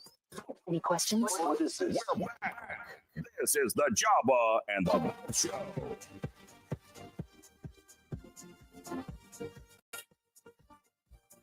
631-672-3108 is the number to call. You're listening to Jabba and the Mouth.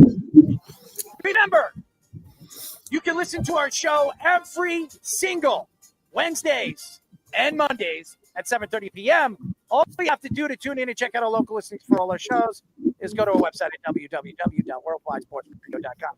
I know John was waiting for the co-host and host. I wanted to get right into this. They've been waiting. As everybody knows, we call this segment Let's Parlay.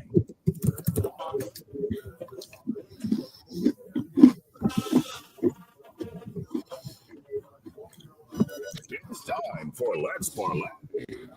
All right, ladies and gentlemen, if you don't know the game, it's very simple. If you're a betting man or woman, if you want, pull out your pad, pull out whatever you got, your pen, your paper. Speedy has a paper. He's got a pad, right? I have log the picks on the computer. Do you wear a maxi pad when you're? I don't know what that is. You don't know what a maxi pad is? No. How about Deuce? How about that? You're a grown man. Anyways, so the game is pretty simple. All you got to do, ladies and gentlemen, is listen. There's 3 picks. Each and every one of them get 3 picks. They're 3 top picks, and they give you their 4th, which is their parlay. We're going to go Wes, Reno, Johnny, then Chaz. You guys ready? Ready. All right. Wes, give us your number 1. Let's start with FCS football. I've done well with FCS in the past, especially during COVID. But Friday night, I'm going to lay 13.5 points on Montana State. There's only one game this year where they have won by 1 score. Almost every single one of their games is by more than 17, 20. Their quarterback has only thrown 1 interception all season. You got a 1,300-yard running back. I'm not going to bore everybody with Montana State, Idaho, but lay the 13.5. Montana State is just going to roll. All right, Reno, give us your number 1. It's almost as sacrilegious to not bet this game. I will bet it every year. I'll find one way to bet it. Army, Navy. I have to bet it. It's like a must. I'm going to take Navy in the points here at 6.5. Army, by the way, since 1963, this is just the 2nd time that they've been ranked in this matchup since 1963. So this is kind of a big game. They're laying near a touchdown. The style of which these 2 teams play, typically tougher to get a bigger margin of victory. If you look at the last 3 years, it was a 4-point Navy win, a 3-point Army win, and a 6-point Army win. Army's actually dominated this series. They've won 6 of the last 8. I just think it's a little bit too much for my comfort to lay. If you go back even further, they won by 4 in 2016. They won by 1 in 2017. It was a 7-point game in 2018. 2019 and 2020 were anomalies. It was 31-7 and 15-0 respectively. I just think there's too many points in this matchup. The one question mark is Horvath. Horvath is questionable, so caution if you're going to take Navy. However, they played without him last week, and the backup quarterback came in, played really well. Woodson had 165 yards passing, no interceptions, 1 touchdown, 125 on the ground, and 2 touchdowns. The system that they play, I think he could still fit in. Give me the 6.5 points here with Navy to keep this game close. All right, Chaz, give us your number one. You're muted. Chaz, you're muted. You're muted, Chaz. There you go. Unmute yourself. Yeah, you want me to unmute you? There you go. Oh, unmute. There you go. Can you hear me now? Hey, Yeah, yeah, we're not hitting a 12-teamer this way, because if Tulane had 220 rushing yards versus Navy, I can't even comprehend what Army's going to do. They got two guys that both have over 100 carries and total 39 touchdowns between them. We'll talk. I'll text you. We'll do some kind of cute side bet. All right, Wes, give us your number two. So I wanted to go to basketball, and I wanted to give a Kansas play, but there's no point spread. But I mean, I'll throw this out there loosely. Anything under 10, I would lay it on the Jayhawks. Just they're going to be coming off of 8 days of no play and a big upset loss. But I can't give that as a real play because there's no number. So I'm going to go to the NFL, and I'm going to take Miami. I'm going to take the 3 points on Miami. Their defense statistically is surprisingly playing really well. We haven't seen a breakout game of any sort from Tyreek Hill in a few weeks. I mean, not compared to the way that he played last season in kind of an MVP type year. I mean, there was a real debate, Tyreek for MVP last year, but their defense is playing really well, and this Houston team has underperformed. And Miami is still not technically out of the playoff run, but I like this scenario, taking 3 points. All right, Reno, give us your two. Yeah, quick side note there. Tyreek Hill has had more babies born this year than touchdown passes caught. By one, actually. He's got one more baby born than touchdown passes caught. So that's a little side note there. I'm going to go to Thursday Night Football. And, I was in a bad spot. When did I go last week, Speedy? 2 and 2. 2 and 2 last week. 2 and 2. Okay, 2 and 2. I forgot what I gave out. 2 and 2. I took the Bears. I'm not sure if I gave it out here against the Niners, and they were embarrassed. I'm going to fade the Niners again. This is a team that just is not healthy. There's a little bit of turmoil. Deebo tweeted something about, give me the ball or something of that nature, that they're not including him in the offense. They are. He leads the team in drops. So I don't understand exactly how much more you want to be included. CMC's hurt. Back running back is hurt. They're both on the IR. Third string running back got hurt, left the game early with a foot injury. They played the Bears, which, I've been kind of high on the Bears in terms of covering. But I think the Rams are sneaky good. The Rams are finally healthy. They got two receivers finally. I think Cooper Kupp look good. Puka Nacua look good. The running game looks good. Their defense is improved. I think this is a playoff caliber team. It's a sneaky team. I'll tell you what, if I'm in the NFC, I don't want to play the Rams in those early wild card matches. I think they can kind of sneak up on teams. They're catching a field goal in San Francisco off a big win, which I think is where the caution comes in. It's that letdown spot, right? I just don't see that happening against a team that really hasn't played well all year. They've been hindered with injuries, and you have the Rams who are finally they're probably the healthiest they've been all season. I'm going to take the field goal here on the road. All right, Chazzy, give us your number two. I have my notepad. I heard you mention Petey's notepad, but I have my notepad. And a few weeks back, I mentioned Tennessee sucks. That was the only comment I had in the notepad about that game was Tennessee sucks. So I'm taking Cincinnati. Tennessee's getting less than 300 yards a game. This season at home, they've scored 17 or less in 5 of 6. And basically what I'm doing is I'm taking a team that's on a 6-1 against the spread run and taking against a team that's 0-6 in their last 6 home games. Cincinnati -5. All right, Wes, give us your number three. So I'm going to give a really strange one in the NFL, but I'm looking at a game where it's just too lopsided in terms of where the action is. This point spread, Dallas and Carolina open with Dallas as a 6.5 point favorite. 77% of the action is on Dallas, and you just do some simple math. The line should move even further in favor of Dallas to 7.5 or 8. It is not. This line has moved to Carolina with only 23% of the tickets. This line has moved to Carolina being a 2.5 point favorite. I don't think much of either of these teams, but Carolina is playing decent ball in these last maybe 4 or 5 game stretch. And Bryce is not looking terrible. I'm not prepared to say anything about his performance other than he's not looking terrible. But you have to acknowledge that kind of wild line movement. And anybody that's going to lay down the kind of money that represents only 23% of the tickets to move that from a 6.5 point dog to a 2.5 point favorite, I would like to be on that person's side. So this is a full unit play for me. I'm laying 2.5, taking Carolina against Dallas.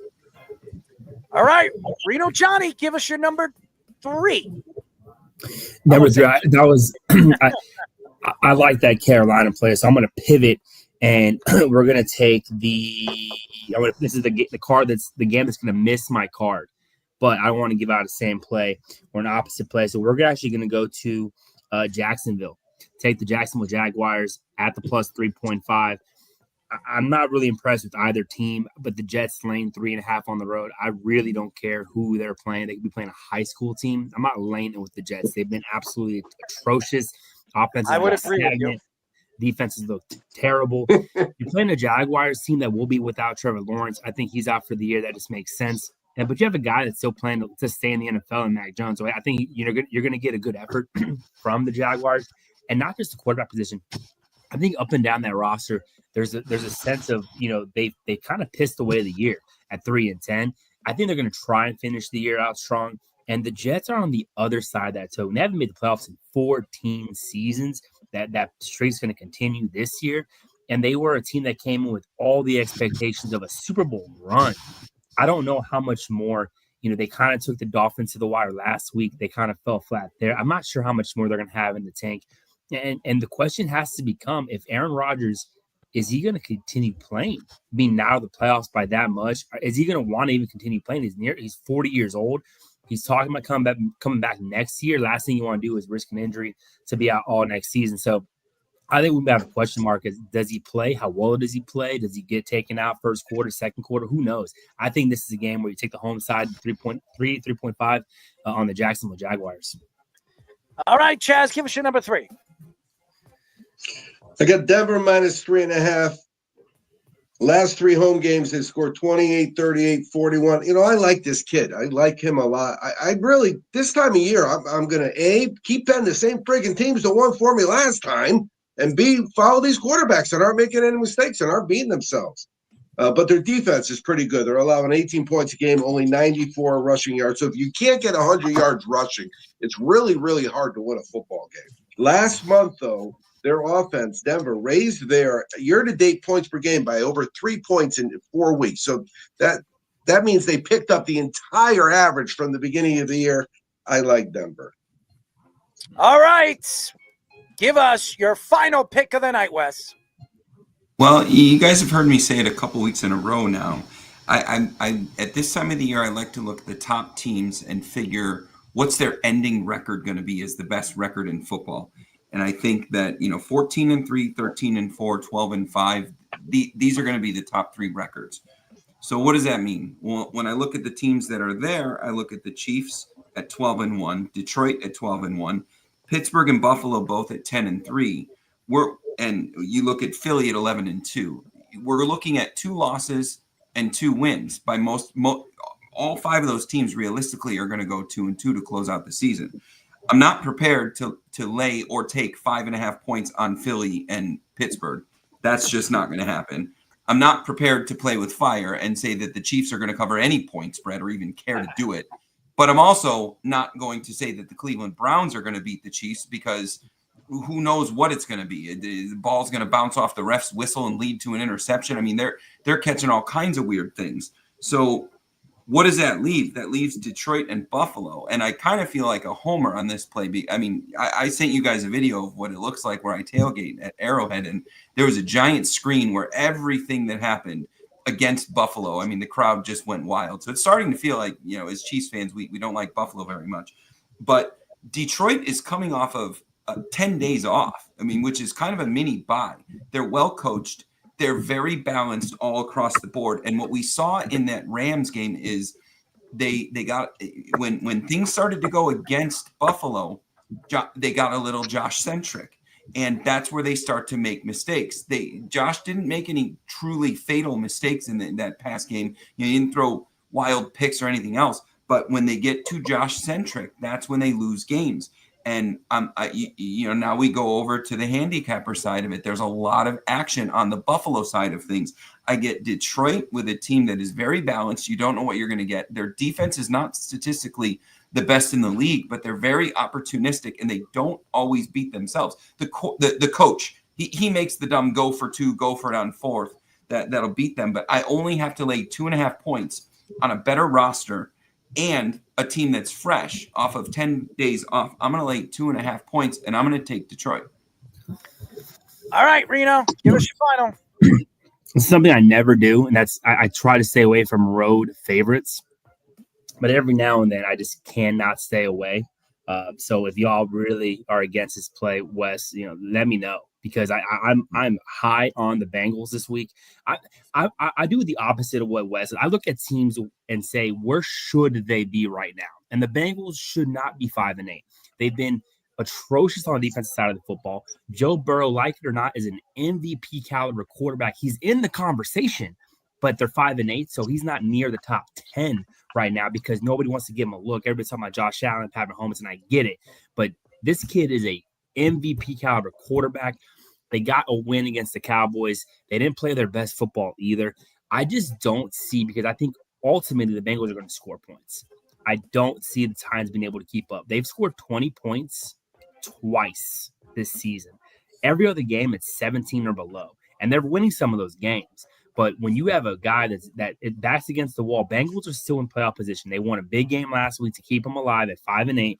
They got to pretty much win now. It is playoff atmosphere, and I don't think there's a better quarterback in a young career than we've seen Joe Burrow when it's a must-win, win or go home. Ultimately, I don't think the Titans can keep up with the scoring. I think you have Jamar Chase, T. Higgins is healthy.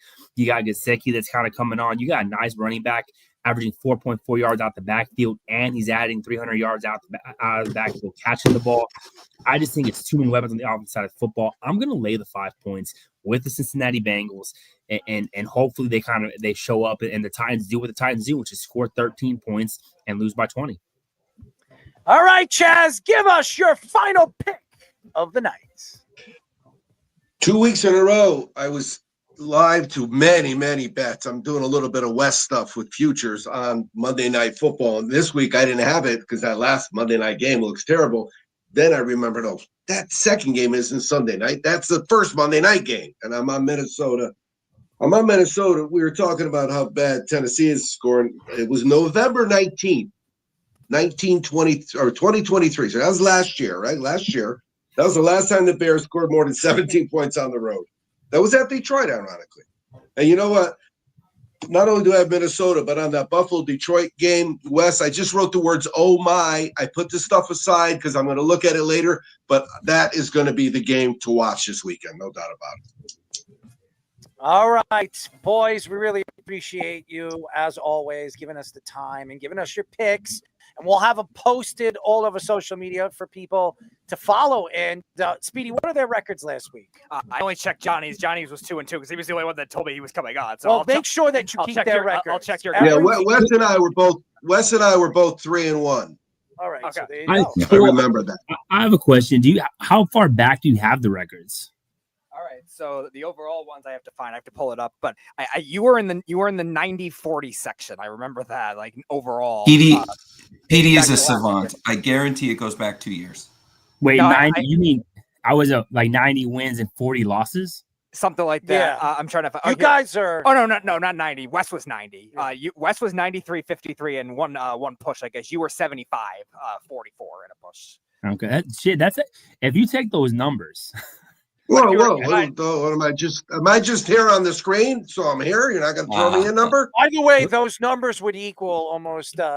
You know the number. Wait, finish up, Speedy. I'll tell you what they are. Chaz, to add your 3-1, and your 3-1 from the previous week, you're now at 40, 49, and 25 right now. So plus Moneyline Mania, I don't know yours. The numbers would tell you you're almost at 79%, right? So hey, that's we gotta start like a Discord or something. That's Those are impressive numbers for 4 plays a week. That's what we're giving out. That's not. And those are impressive numbers once you learn that Rob Roberts are really cool too. Yeah, that's actually pretty good. All right, boys. All right, gentlemen, always be cashing. Hey, fellas, Errol and Speedy, are we for next week? We got CFP playoffs. Are we gonna be on with a time for everybody to react to it? Because we got a playoff game on Friday night. Yes. Speedy will definitely have that set up. Yes. I'm not sure if you guys have any idea what kind of action I'm going to be laying on the good playoffs. for you. Well, Good for you. okay, last thing, real quick, Wes. I know you're an Ohio State fan. Keep your heart out of it. Who wins? Who do you think is going to win? It's something happens when the Wolverines hit the field to Ryan Day. I think that. So I watched all that game against the team up north, and they look like they are protecting a really bad quarterback. Will Howard is a terrible, shitty quarterback, and their game plan reflects a deficiency there. So I am scared to death. If they don't cover the 7.5, they're not going to win the game. I don't know. I really don't. I mean, heart out of it. We have a really shitty quarterback. The best quarterback on our team doesn't dress because he's redshirted. Yeah, I think you know what. I'm Oregon. One thing I did notice. I'm a homer there. I think Oregon's going to win it all, which is that's what the public says. I think Oregon's We've had the a best lot of team. Oregon. I'm actually working on Mr. Lannon coming on the show, so I'm trying to get him. That would be cool. But I've spoke to 2 different people that are very connected to him. So if not during the playoff, I'm going to get him on right after they win the national championship. But boys, ironically, guys. I early soccer for the week. I did it at the end of the show last week. I think at this point, Clemson is the most interesting and the most dangerous, just because of their coach and their quarterback combination and what they can do. I'm not saying they win it all. I just think they're the most interesting one to watch. Yeah, Ohio State against Michigan is very different than Ohio State against everybody else. On paper, they should be able to win an NFL playoff game. No, stop. All right, boys. But anyway, listen. Before I go, I want to tell you that all the top 10 defenses, they all play this week. Those teams that aren't in the top 4 seeds have the best defenses. If they can, the teams that make it through this week, they got a legitimate shot getting points up. Oregon's the only team that's not flawed. Everybody is broken in some fashion, other than Oregon. All right, boys. We love you. All right, man. Always be cashing. Good luck. Let's make some money. Jonathan, let's talk about a side bet on that Army-Navy game. Gotcha. Let's go to a quick break. We'll go to a sports minute, and then we'll get these guys back in. And we got a couple of stories to get into, and we have analytics. But first, our sports minute. This is the Jabba and the Mouth Sports Minute. Sports Minute number 3 with the NFL once again. Alvin Kamara, the running back on the Saints, did not practice today. The veteran running back is actually dealing with a sickness, but he should be ready to go this Sunday against the Commanders. And lastly, while we keep it with the Saints, the team still doesn't know who will be starting at quarterback this Sunday against the Commanders, and it will likely be Jake Haener over Spencer Rattler, as the two are still battling for the top spot this Sunday. And for Scoops' scores over in the NBA, the Rockets have a 32-24 lead over the Warriors in the second quarter. While in the NHL, the Ducks and Senators just wrapped up, while the Senators got a 5-1 victory over the Ducks. And that is currently all the time I have for you guys right now. So to kick it back to the boys on Jabba in the Mouth. Any questions? This is the Jabba and the Mouth Show. I shake her, I shake her. I shake her, I shake her. Buy one, I shake her. Founded by former NFL fullback Chris Gronkowski. I shake her, baby. I shake her. You're listening to Jabba and the Mouth. I'm your host, Daryl Marks. My co-host, Jabba Chamberlain. Speedy Petey. 631-672-3108 is the number. Go to our website at www.worldwidesportsradio.com. Check out all our shows throughout the week, including Jabba in the Mouth, every single Mondays and Wednesdays at 7:30 p.m. All you have to do to tune in and check out our local listings for all our shows is go to our website at www.worldwidesportsradio.com. Let's parlay. Thank you to Wes. Thank you to Reno Johnny. Thank you to Chaz for giving us your winner. 79.8% right. Exact number. And if you look at the estimation right there. So let's get into. We got a couple more things to get into. Adam Schefter reports that Bill Belichick is finalizing a deal to become the next head coach of North Carolina. At 72 years old, Belichick would be the oldest coach who previous coached in the NFL to coach a college football team for the first time. Schefter adds that his son Steve is expected to receive a position on Belichick's staff as well. Belichick contract details are not out yet, but it's expected to be around 3-year deal worth about 25 to 30 million. Like he needs it. He's in his 70s. He's got a lot of money. Belichick's father, Steve, coached North Carolina as an assistant coach in the 1950s. Listen, I was shocked. I was shocked when you guys sent text messages through our group message that he's taking the job. I think it was Owen, if I'm not mistaken, who came out and said, it's a done deal. He's heading to UNC. I didn't even know who he was talking about, and then it popped in my head. It was Bill Belichick. But it's a shock to me that he is going to go to the college football instead of going back to the NFL and trying to tie Tom Brady when it comes to Super Bowls. A lot of people are always going to attack Bill Belichick because he never won without Tom Brady. Tom Brady won without Bill Belichick. But hey, if he goes to UNC, rebuilds this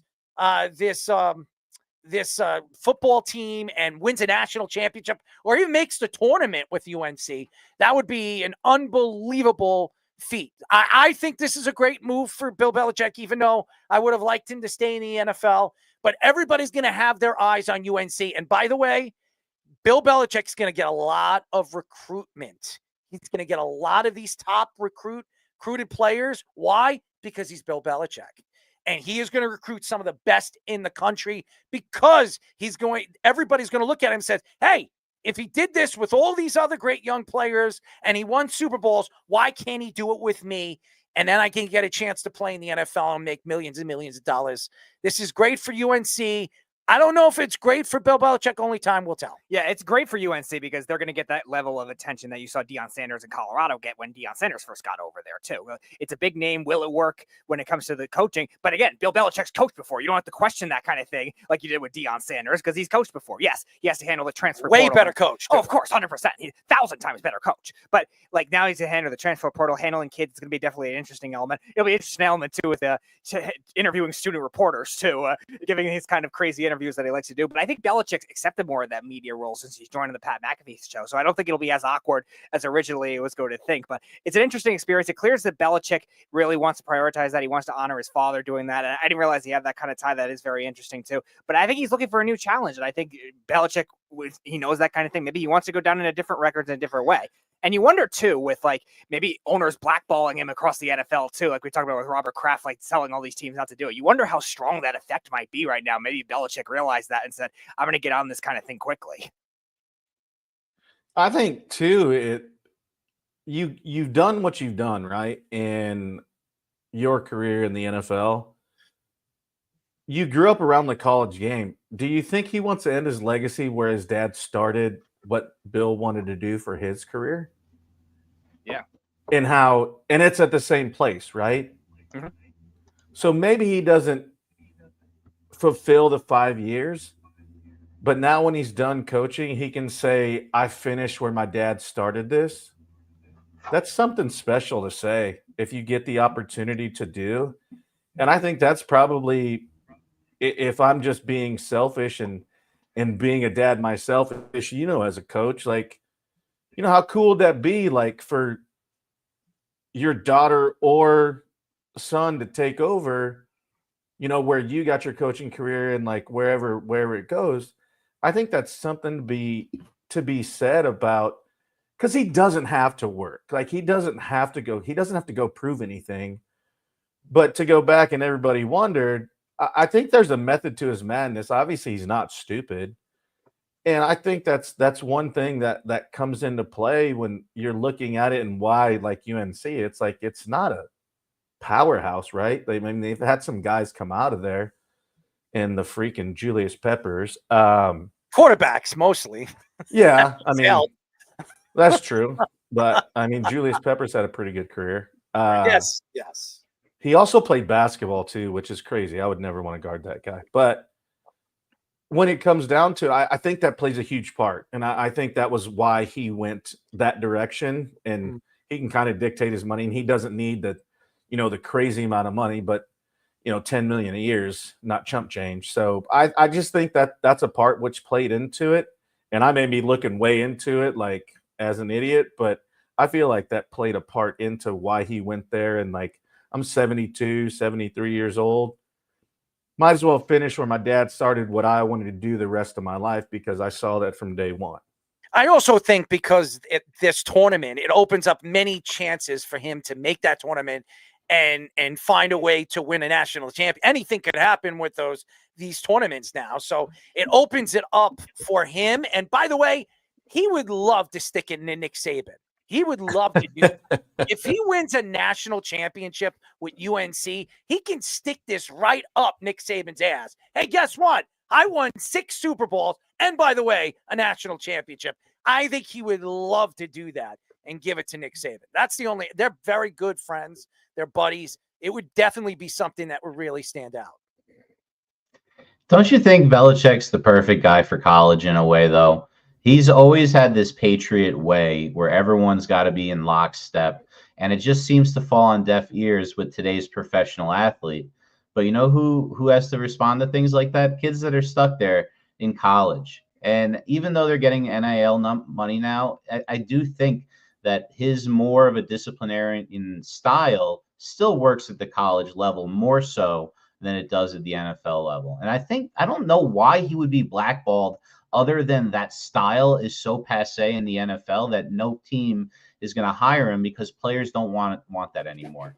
Now, maybe you go to an ACC school. Again, we're not talking Big Ten. We're not talking SEC. Still a major conference, but not the top 2. I guess everyone would say at this point.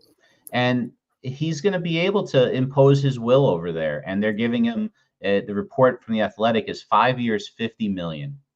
To go over there. He's bringing Mike Lombardi, his old GM, out of retirement to be the general manager of a college. I don't even know what that means, to be completely honest with you. But I would imagine that they're now just going to be bringing Lombardi's kid along with him to be the OC. I believe he was OC at the Raiders or the Panthers for a little while a couple of years ago. I would imagine it's going to be a whole family job. Errol, in Java, you said that you asked this question to me as a coach. Now, I come from a long line of non-athletes, so it's not like I was ever going to coach with my father. He was more of a politician than anything, and it's just kind of, honestly, I think that probably drove me to be more of an athlete myself because nobody else in my family was doing it. But I do know that I've coached with a lot of guys that have kids that also have coached with me, and it's a special thing. I didn't coach with them. I wasn't lucky enough, but the Campanellis, I believe Anthony was in the news recently. The guys, I think they were involved with the Connor Stallion scandal, actually, up in Michigan. But those guys are from Jersey, and there's a whole family of those guys over there, and they win state championships all the time at high school level. And it's a big deal that you keep it together in the communities in this country. We get so obsessed with the #1 overall national teams and things like that, and these bowl game playoffs are exciting. But for a lot of people, the local high school community is everything to them. And if you can keep that in the family, you can have an institution in a town and a culture that you live in for like 70 years. And I guess Belichick's trying to bring his kids into this like head coaching community because that his son's going to be the heir apparent. Errol, this is why this is happening. He's got to. That's why he's doing it. No one's going to give Belichick's kid a head coaching job before he, in any other way, as fast as he would get it this way. Let's put it that way. Yeah, it's this contract's gonna be crazy. I don't think it's a 5-year, $50 million. They went from like $4 million in NIL to they're saying they're gonna give him $20 million. So all the stuff that they're gonna have to add into it to get Belichick is gonna be crazy. Giving his son a job after he's done, like there's gonna be lots of nuances to the contract, and I think that's why it's taken so long to finalize because he's going to put his stamp on everything, right? But to your point, Fish, like you said, he's the perfect guy for college. I kind of disagree with that. With the transfer portal and everything else that goes on, the disciplinary, they're going to just bail out of there and say, see ya. Bill Belichick would have been good 10 years ago when Saban came in, where he could get freshmen, develop them, get them in the Belichick way, have them for 4 or 5 years in the system. This, if he pisses one guy off, he's like, I'm in the transfer portal, see ya. Like, I think that's going to be a rude awakening for Bill Belichick. Whereas when you're in the NFL, you have guys signed to 5-year contracts or 4-year contracts that have to stay with him and have to be in that way. These kids, 1,300 kids entered the transfer portal the first day.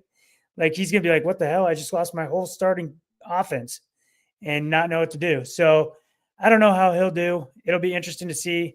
I'm sure Dabo Swinney's kind of shitting his pants a little bit because he's going to have to recruit against Bill Belichick in that kind of area. But yeah, and as far as the Lombardi thing, I know that Jabba, I read the other day that they're trying to get like owners to buy teams. So like Bayhost goes and buys Ohio State and just says, hey, here's $100 million, go spend it on players. So I know there's talks about that as well. So college football's in for a crazy couple of years, I think. And I wish the NCAA would kind of slow everything down, control the transfer portal, control all the money coming in and out, and kind of say, hey, let's slow down a little bit because it's getting crazy. I will say this. The only thing I'm worried about with Bill Belichick, he likes those young girls. Could you imagine him date one of those cheerleaders? That might be in the contract. His girlfriend gets a spot on the cheerleading squad. That might be in the contract. Yeah. He might be judging a whole bunch of sorority contests, I think, going on. That would be fun to watch.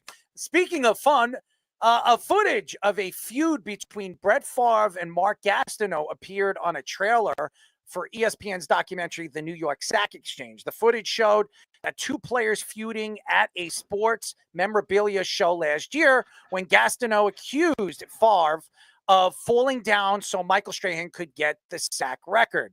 He added that he thought Favre and Strahan had a conspiracy together to let that happen. He also told Rich Cimini that he has always wanted to confront Favre face-to-face on it for the last 5 years, despite the congratulations to Strahan in 2002. Favre responded to Gastineau saying he has no malice towards him and that he fell down to protect himself in a game that was already over. So Gastineau, and it's a shame what's going on with both. Gastineau has CT. This guy, anybody seen Mark Gastineau? I've seen him at a couple events, seen him at a bunch of concussion events with Curtis Martin and many different ex-Jets. He looks horrible. Mark Gastineau looks absolutely horrible. He looks a shell of himself. And everything that's going on with Brett Favre now with Parkinson, both guys are dealing with their own problems. The problem right now with this situation is I don't think Mark Gastineau is wrong. I do believe that Brett Favre and Michael Strahan had something behind something. Anybody that knows Mark Gastineau and Brett Favre, they never liked each other. Never liked each other. They've attacked each other in many different ways when they were players. And remember, Gastineau was done and Brett Favre came into the league. When Brett Favre came into the league and he had his one full season, Mark Gastineau said he was overrated. So these guys have been back and forth all the time. And now even with social media has opened up now for many different avenues for these guys to speak. Gastineau can't stand Brett Favre and Brett Favre can't stand Gastineau. I believe that Brett Favre fell down purposely to screw Mark Gastineau. I absolutely believe it. It's interesting because sacks are one of those stats that definitely could be misleading based on who that. If you look at that, look are at the you replay kidding of it. me? Yeah, he's definitely sliding. Now, again, there's probably instances if you look at a game log season by season of each sacks being like that. So again, we'll never know fully. Like sacks were recorded back then when Gastineau was there, or it was like the first couple of years of it. So maybe there were instances like that too where quarterbacks did that. I don't know, but again, the pettiness is definitely there because yeah, he does look like he's sliding for sure. And come on, dude. Like yeah, that's ridiculous. Like yeah, and if the game was really over like why isn't Favre out of the game at that point. And here's the thing. Michael Strahan's on the other side, and he's really the big bopper over there. Why do you run to that side? Sure. And okay. Come on. Yeah, the only thing that I would go against Gastineau's argument is maybe there was somebody that did it to him. We just don't have the video footage for that kind of thing because nobody cared at that point because sacks weren't a big deal the same way they are now. And obviously the media is going to be there to drive that kind of record. And this has nothing to do with me being a Jet fan. Okay. Nothing. But yeah, the pettiness is there. And like you said, the rivalry is there. So, of course, Gastineau is going to bring it up in this way. And Favre is going to be Favre because he's crazy. Well, yeah, and that too, he probably was like, "Hey, if we're gonna do this, just don't rub your dick on my face," as Strahan did in that Don't tell Brett Favre that he might do other things with those. He likes He's got to put a watch on first. He's got to put a watch on first. Oh man, I remember. But I don't know what to think about this. Oh God. But only Brett Favre, only him. Only him. What a weirdo. And the thing about it is, and I talked about it too, and it's like, I mean, there's been like parts of it, but do you think like was there and call me out if I'm wrong because I don't know this. Was there ever like a video clip of this before? No, because they wouldn't have that footage because it's being used for the trailer right now for the right, and that was my point. So Owen and I were talking, it's like they knew that this would create controversy in the way that they released it because this is coming out on Friday. Yep. So they held on to it knowing the fact that it's going to have shows like ours and morning shows and afternoon shows that are going to talk about it where they're like, damn, I didn't know that. So they're going to be like, oh, Friday at 7. Here it is. So I think there's a little bit of play on it. Truth be told, the way it looks is fishy. No pun intended. Sorry. But I just think you held on to it knowing what you were going to create. And then you timed it to where you get us to talk about it and a lot of other people to talk about it via social media, via shows, via podcasts, via whatever the case may be. So that's kind of where I'm like, it just is it great timing or just coincidental my ass. Like this was very, very premeditated. It was coming out when it should have, because this is the reason we fall into these traps, is because we are covering it and everybody's going to be like, well, yep, I'm pretty sure that's what happened, but I want to see what they have to say about it. And it's like they've gone back on social media and it makes you want to like watch it more. But don't worry, I got Nebraska volleyball and basketball. This is the latest drop in. The latest drop in. Don't tell Brett Favre about volleyball. He loves those Southern Miss volleyball players too. Yeah, he does.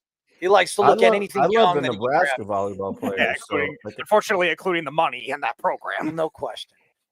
I mean, leave it to a Jets player to start whining about something, right? Oh, I knew you were going to say that. I knew you were going to say that. So, I mean, to me, it's like Java said, it's just to get stirred up for the show, to get people to watch, to tune in. There's probably been other instances where guys take a fall or do something to give a guy a record that they deserve, probably. Like, who cares if he did it? It was so long ago, and now you're just bringing it up. It's like, he's been saying it forever. He's been saying it forever. I mean, like, but even his teammates are like, he's the most selfish player. He's losing his mind. Mark Gastineau's losing his mind. And the first thing that pops in his mouth, that effing Brett Favre. I'm telling you, he's going to say that on his deathbed. Right. I could see him sitting on his deathbed. Well, I want to kill that son of a bitch. How do you explain what he's doing here, though, Owen? Like, this is clearly he's doing a fake handoff to the left so he can do like not even a bootleg. That's not a bootleg. He's just turning around. And like, by the way, that called wasn't a run. That wasn't a fake handoff, really. Yeah. Well, no, I mean, it was a stage. It was definitely a stage. Weren't him and Strahan friends? What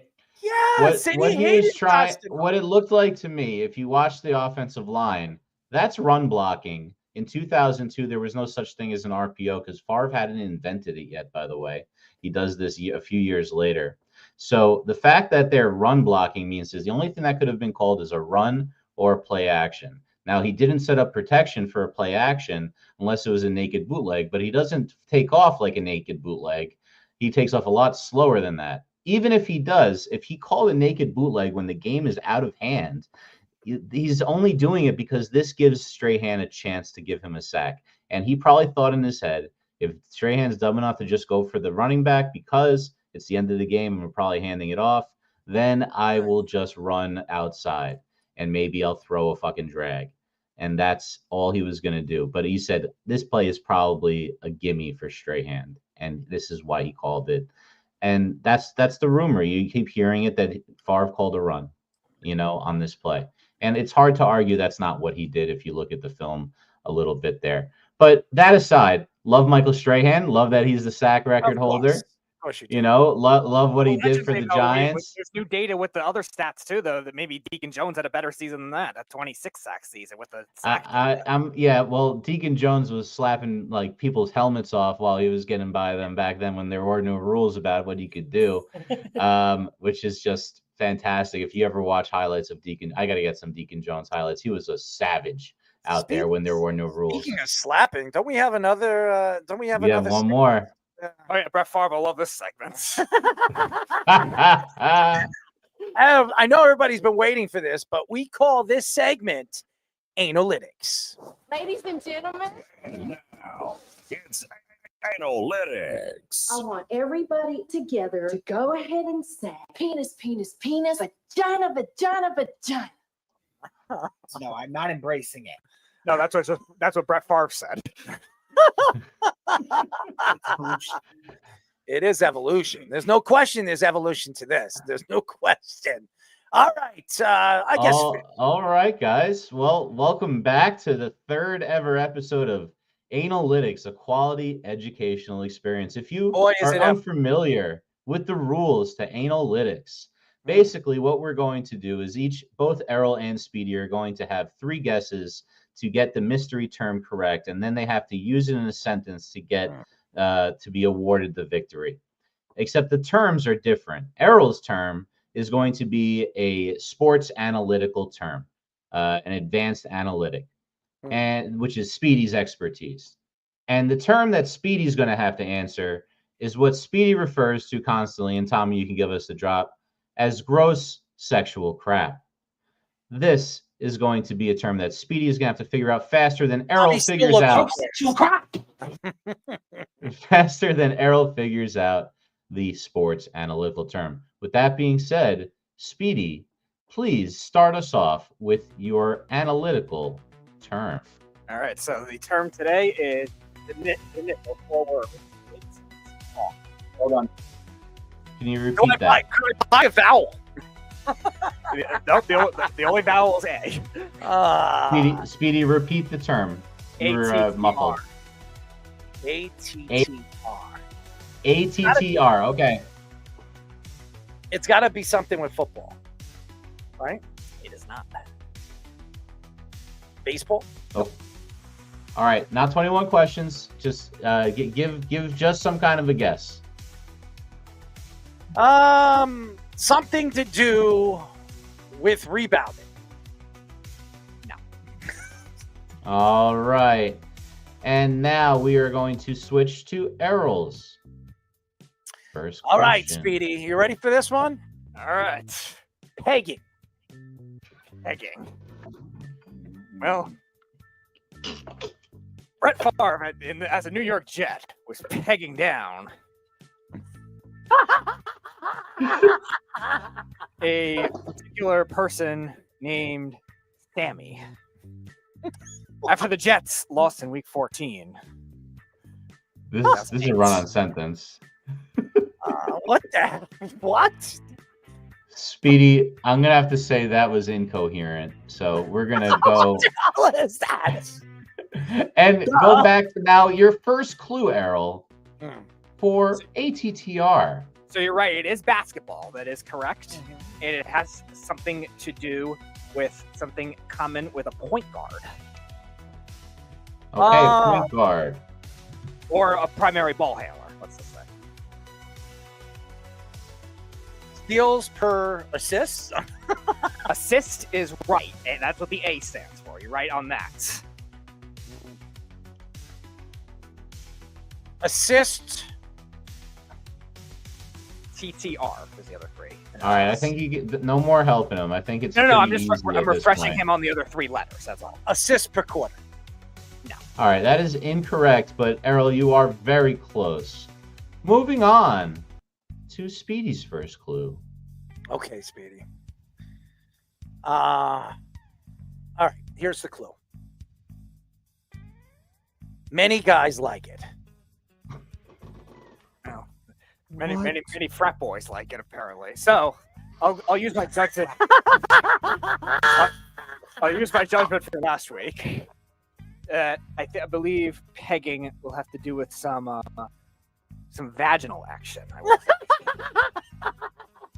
Something Brett Favre might have done in college as well. Speedy, I laud you, Speedy, for moving on from one orifice last week to the one we actually were trying to get you to say today. Except, unfortunately, today that one is incorrect. So and I thought he was going to say last week where he was going, that he kept using it. I thought that was going to be where he was going. Well, look, Speedy still has two more chances, so it's really anybody's ball game. Now, moving on back on ATTR, Speedy, your second clue for Errol. All right, so you got assists right. It does have to do with passing the ball, and then think of some negative outcomes that come with passing the ball. Good clue. Steals? Giving the ball away? Well, yeah, if you're the offensive player, yes. What would be the term for that? All right, so put it together and give it to us in a sentence, Errol. I don't. A player can pass the ball and lose the ball in a quarter. Okay, think of losing the ball. Use the term. Think of the term for losing the ball, though. It's in the initial ATTR. ATTR. What is Rebound? Each letter stands for something. It starts with an R, not a T. No, there's an R in it. Nope, it starts with I a know, T. but you Errol's said right about that. But it's the next one is a T, not an R. You wouldn't know it either if you weren't looking it up either. So Each I'm not. letter That's a of clue. ATTR stands for one of the words of the definition. So it's like it stands for each letter is a word. And the I first still letter don't is know. A, I and guess and it's assist. time? No. I got it. I just Time is incorrect. Errol, I think you need to refocus your energies, at least for now, on Speedy's clue. You spank it. All right. The act S of pegging. isn't in there. The act of pegging is using your hand violently towards a woman's ass. As Brett Favre has done on many occasions, both in college and unfortunately after the fact. last week is Tyreek Hill. This week it's Brett Favre getting it. But it does not have any action. What do you say, guys? Is this partial credit? No. No. I don't think so. It's not. No, because it's not even close. He got the right He got the right region. orifice. So, Speedy, we're going to tell you, going into your final chance next round, you have the correct orifice. However, you have missed out on all of the other actions related to it. But you still have one more chance, and it is anybody's game. Moving on now to the final round. All right. So in football, for example, an interception or a fumble is considered a. That's the one word you're looking for. An interception or a fumble is considered what in football? The same way. Takeaway. If you're the offensive team, you commit a turnover. Yep. So that's the T you're looking for. Okay. And then you're judging it based on, after that, a percentage. Assist to All right, that's a good turnover. clue. Right there. Now the R. R is the last one. Oh my goodness. And then you have to use it correctly in a sentence. R. I don't know. Repetition? I don't know.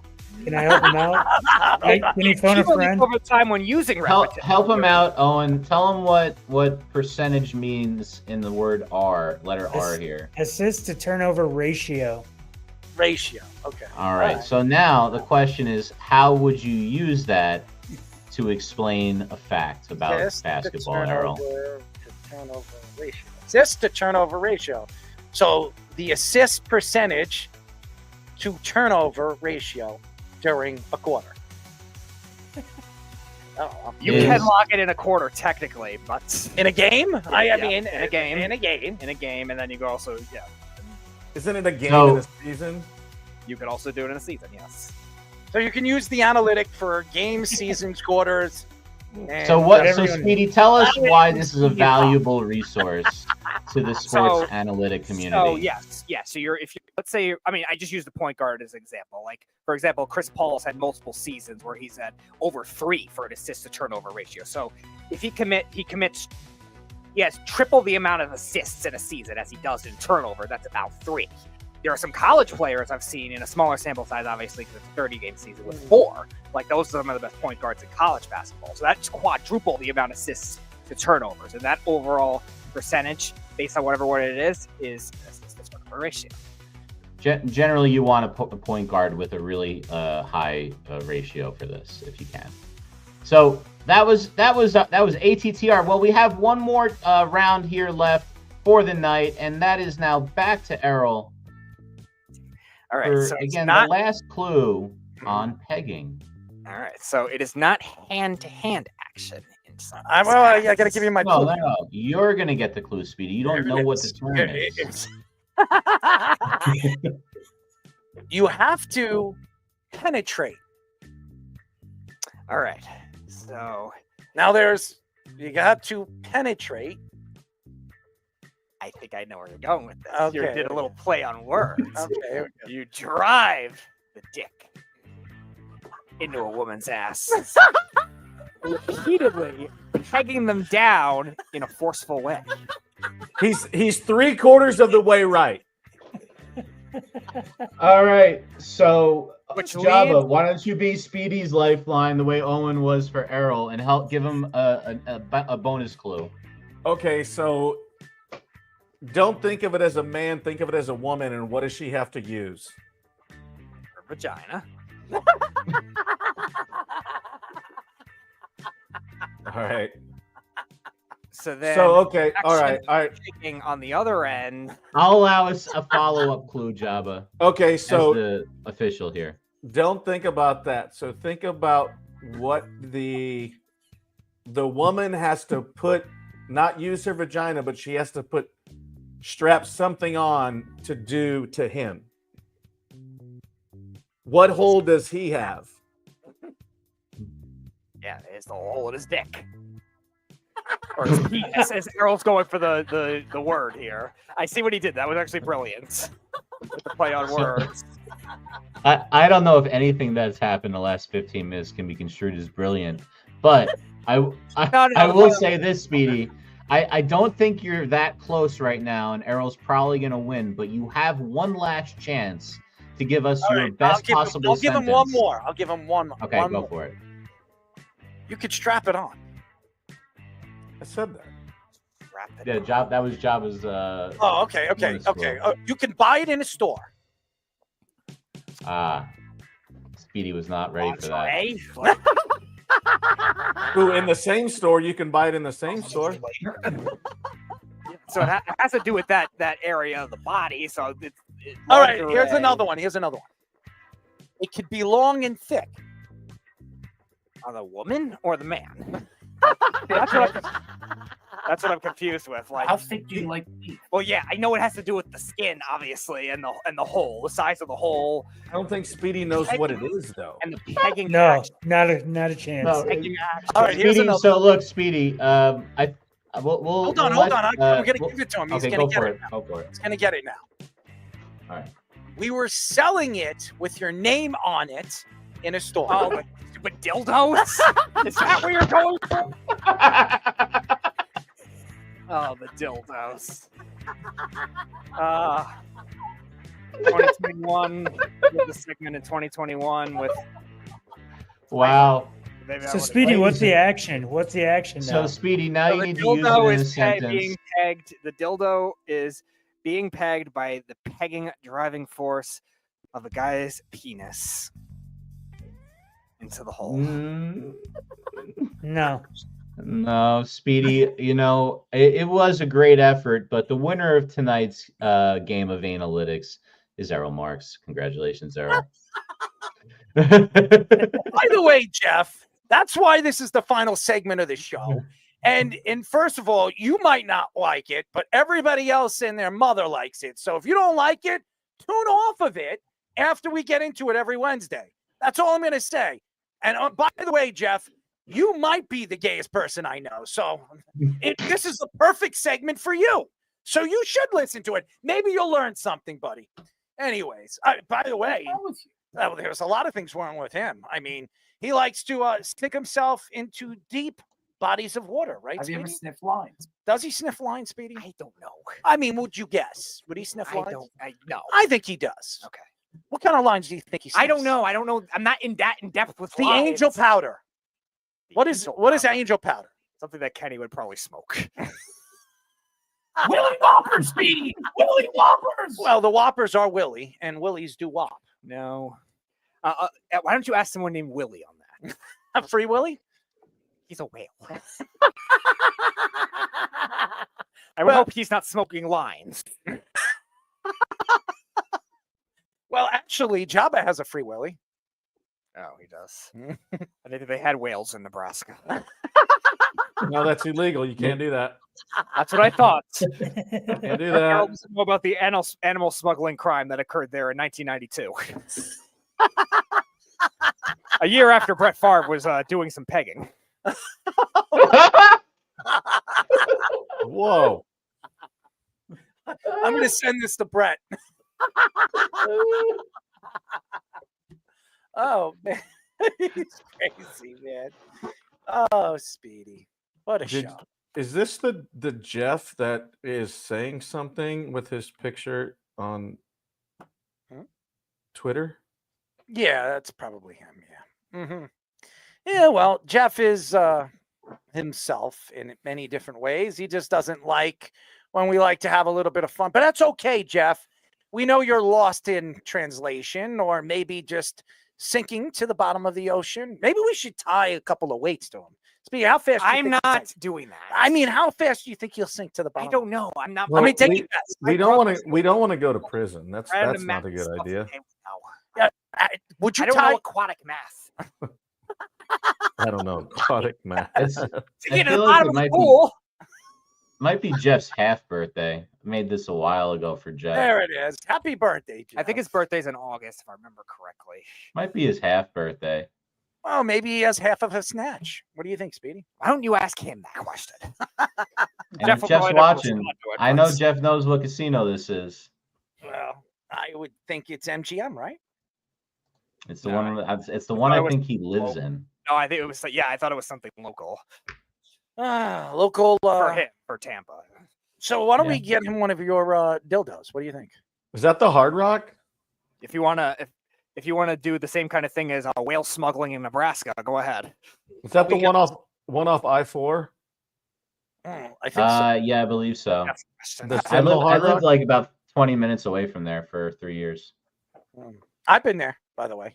I've been there. My grandfather actually lives 2 blocks away from there. Hollywood, right over there. It's nice. I actually played. No, that's on the east side. No, that's on the other side. Oh, okay. I actually played I've been to that slots with John Daly at that Seminole Hard Rock. Good old John Daly, Speedy. That's cool. Interesting. Mm-hmm. You think John would put like a ball on a dildo and try to hit it? What do you think? Ask Jeff. Maybe he's met him with his golf career. I think for a nice little buck, he'd stick one up his ass. Well, yeah, golf and gambling combined. You got 2 things that Jeff loves, and maybe 2 things John Daly loves. According to that would be. There's 3 things: cigarettes, Diet Coke, and golf. Well, that's true. Diet Coke is an interesting. You know, Diet Coke is worse than Coca-Cola. Did you know that? It's actually true. It's true. Anyways, they use Coca-Cola to take the paint off the road. Just so everybody knows, that's a true story, by the way. Takes rust off golf clubs too. See, there you go. So that was practical for John Daly. So imagine what it does to the bottom in the pit of your stomach. Okay, ask John Daly. That's a perfect question for him. Exactly. Anyways, that's it for our show, ladies and gentlemen. Thank you to Let's Parlay. We had no guests on, but we didn't need them. We had great content. And yes, Jeff, if you don't like to listen to the last 10, 15 minutes of the show, then don't listen to it. That's all. These people, he doesn't know me. Stop judging me. Yeah, wow. He's a little lost anyways. He needs to learn a little bit about analytics anyways. I think he'll learn a little bit on this show. So there we go. Anyways, that's it for our show. We'll be back on Monday. Anybody? Yeah. Well, we're still trying to schedule. We were originally going to have Rick Doc Walker on, former Commanders and Bengals tight end. He had to cancel, but he said he could join some point next week, and then we'll see on Jabba's Walker's friend, great, and we'll see on Jabba's friend, Sports Illustrated guy Jimmy Traina. He would have joined us tonight, but as he was having issues with the storm, as we were it's crazy. This storm it's all over the place, and it blows. Then maybe Brucey, Nick Turturro next week. Oh, look at that. Okay. Speedy, would you like to sit on this? What do you think would happen to you if you sat on this thing? The pen would crack. It would crack. Pen. If you sat on it, like sat in the middle. A pen. But if if you sat on it, in the middle of your hole, what do you think would happen? Then there would be ink in there, and I don't know what kind of toxic things would be in. Nevertheless, it would not be a beneficial experience. There would be ink in there. That's what he was saying. Among other chemicals. Okay, I'm done. That's it. I'm going to lose myself. We'll be back on Monday. Good night. It's the Worldwide Sports Radio Network.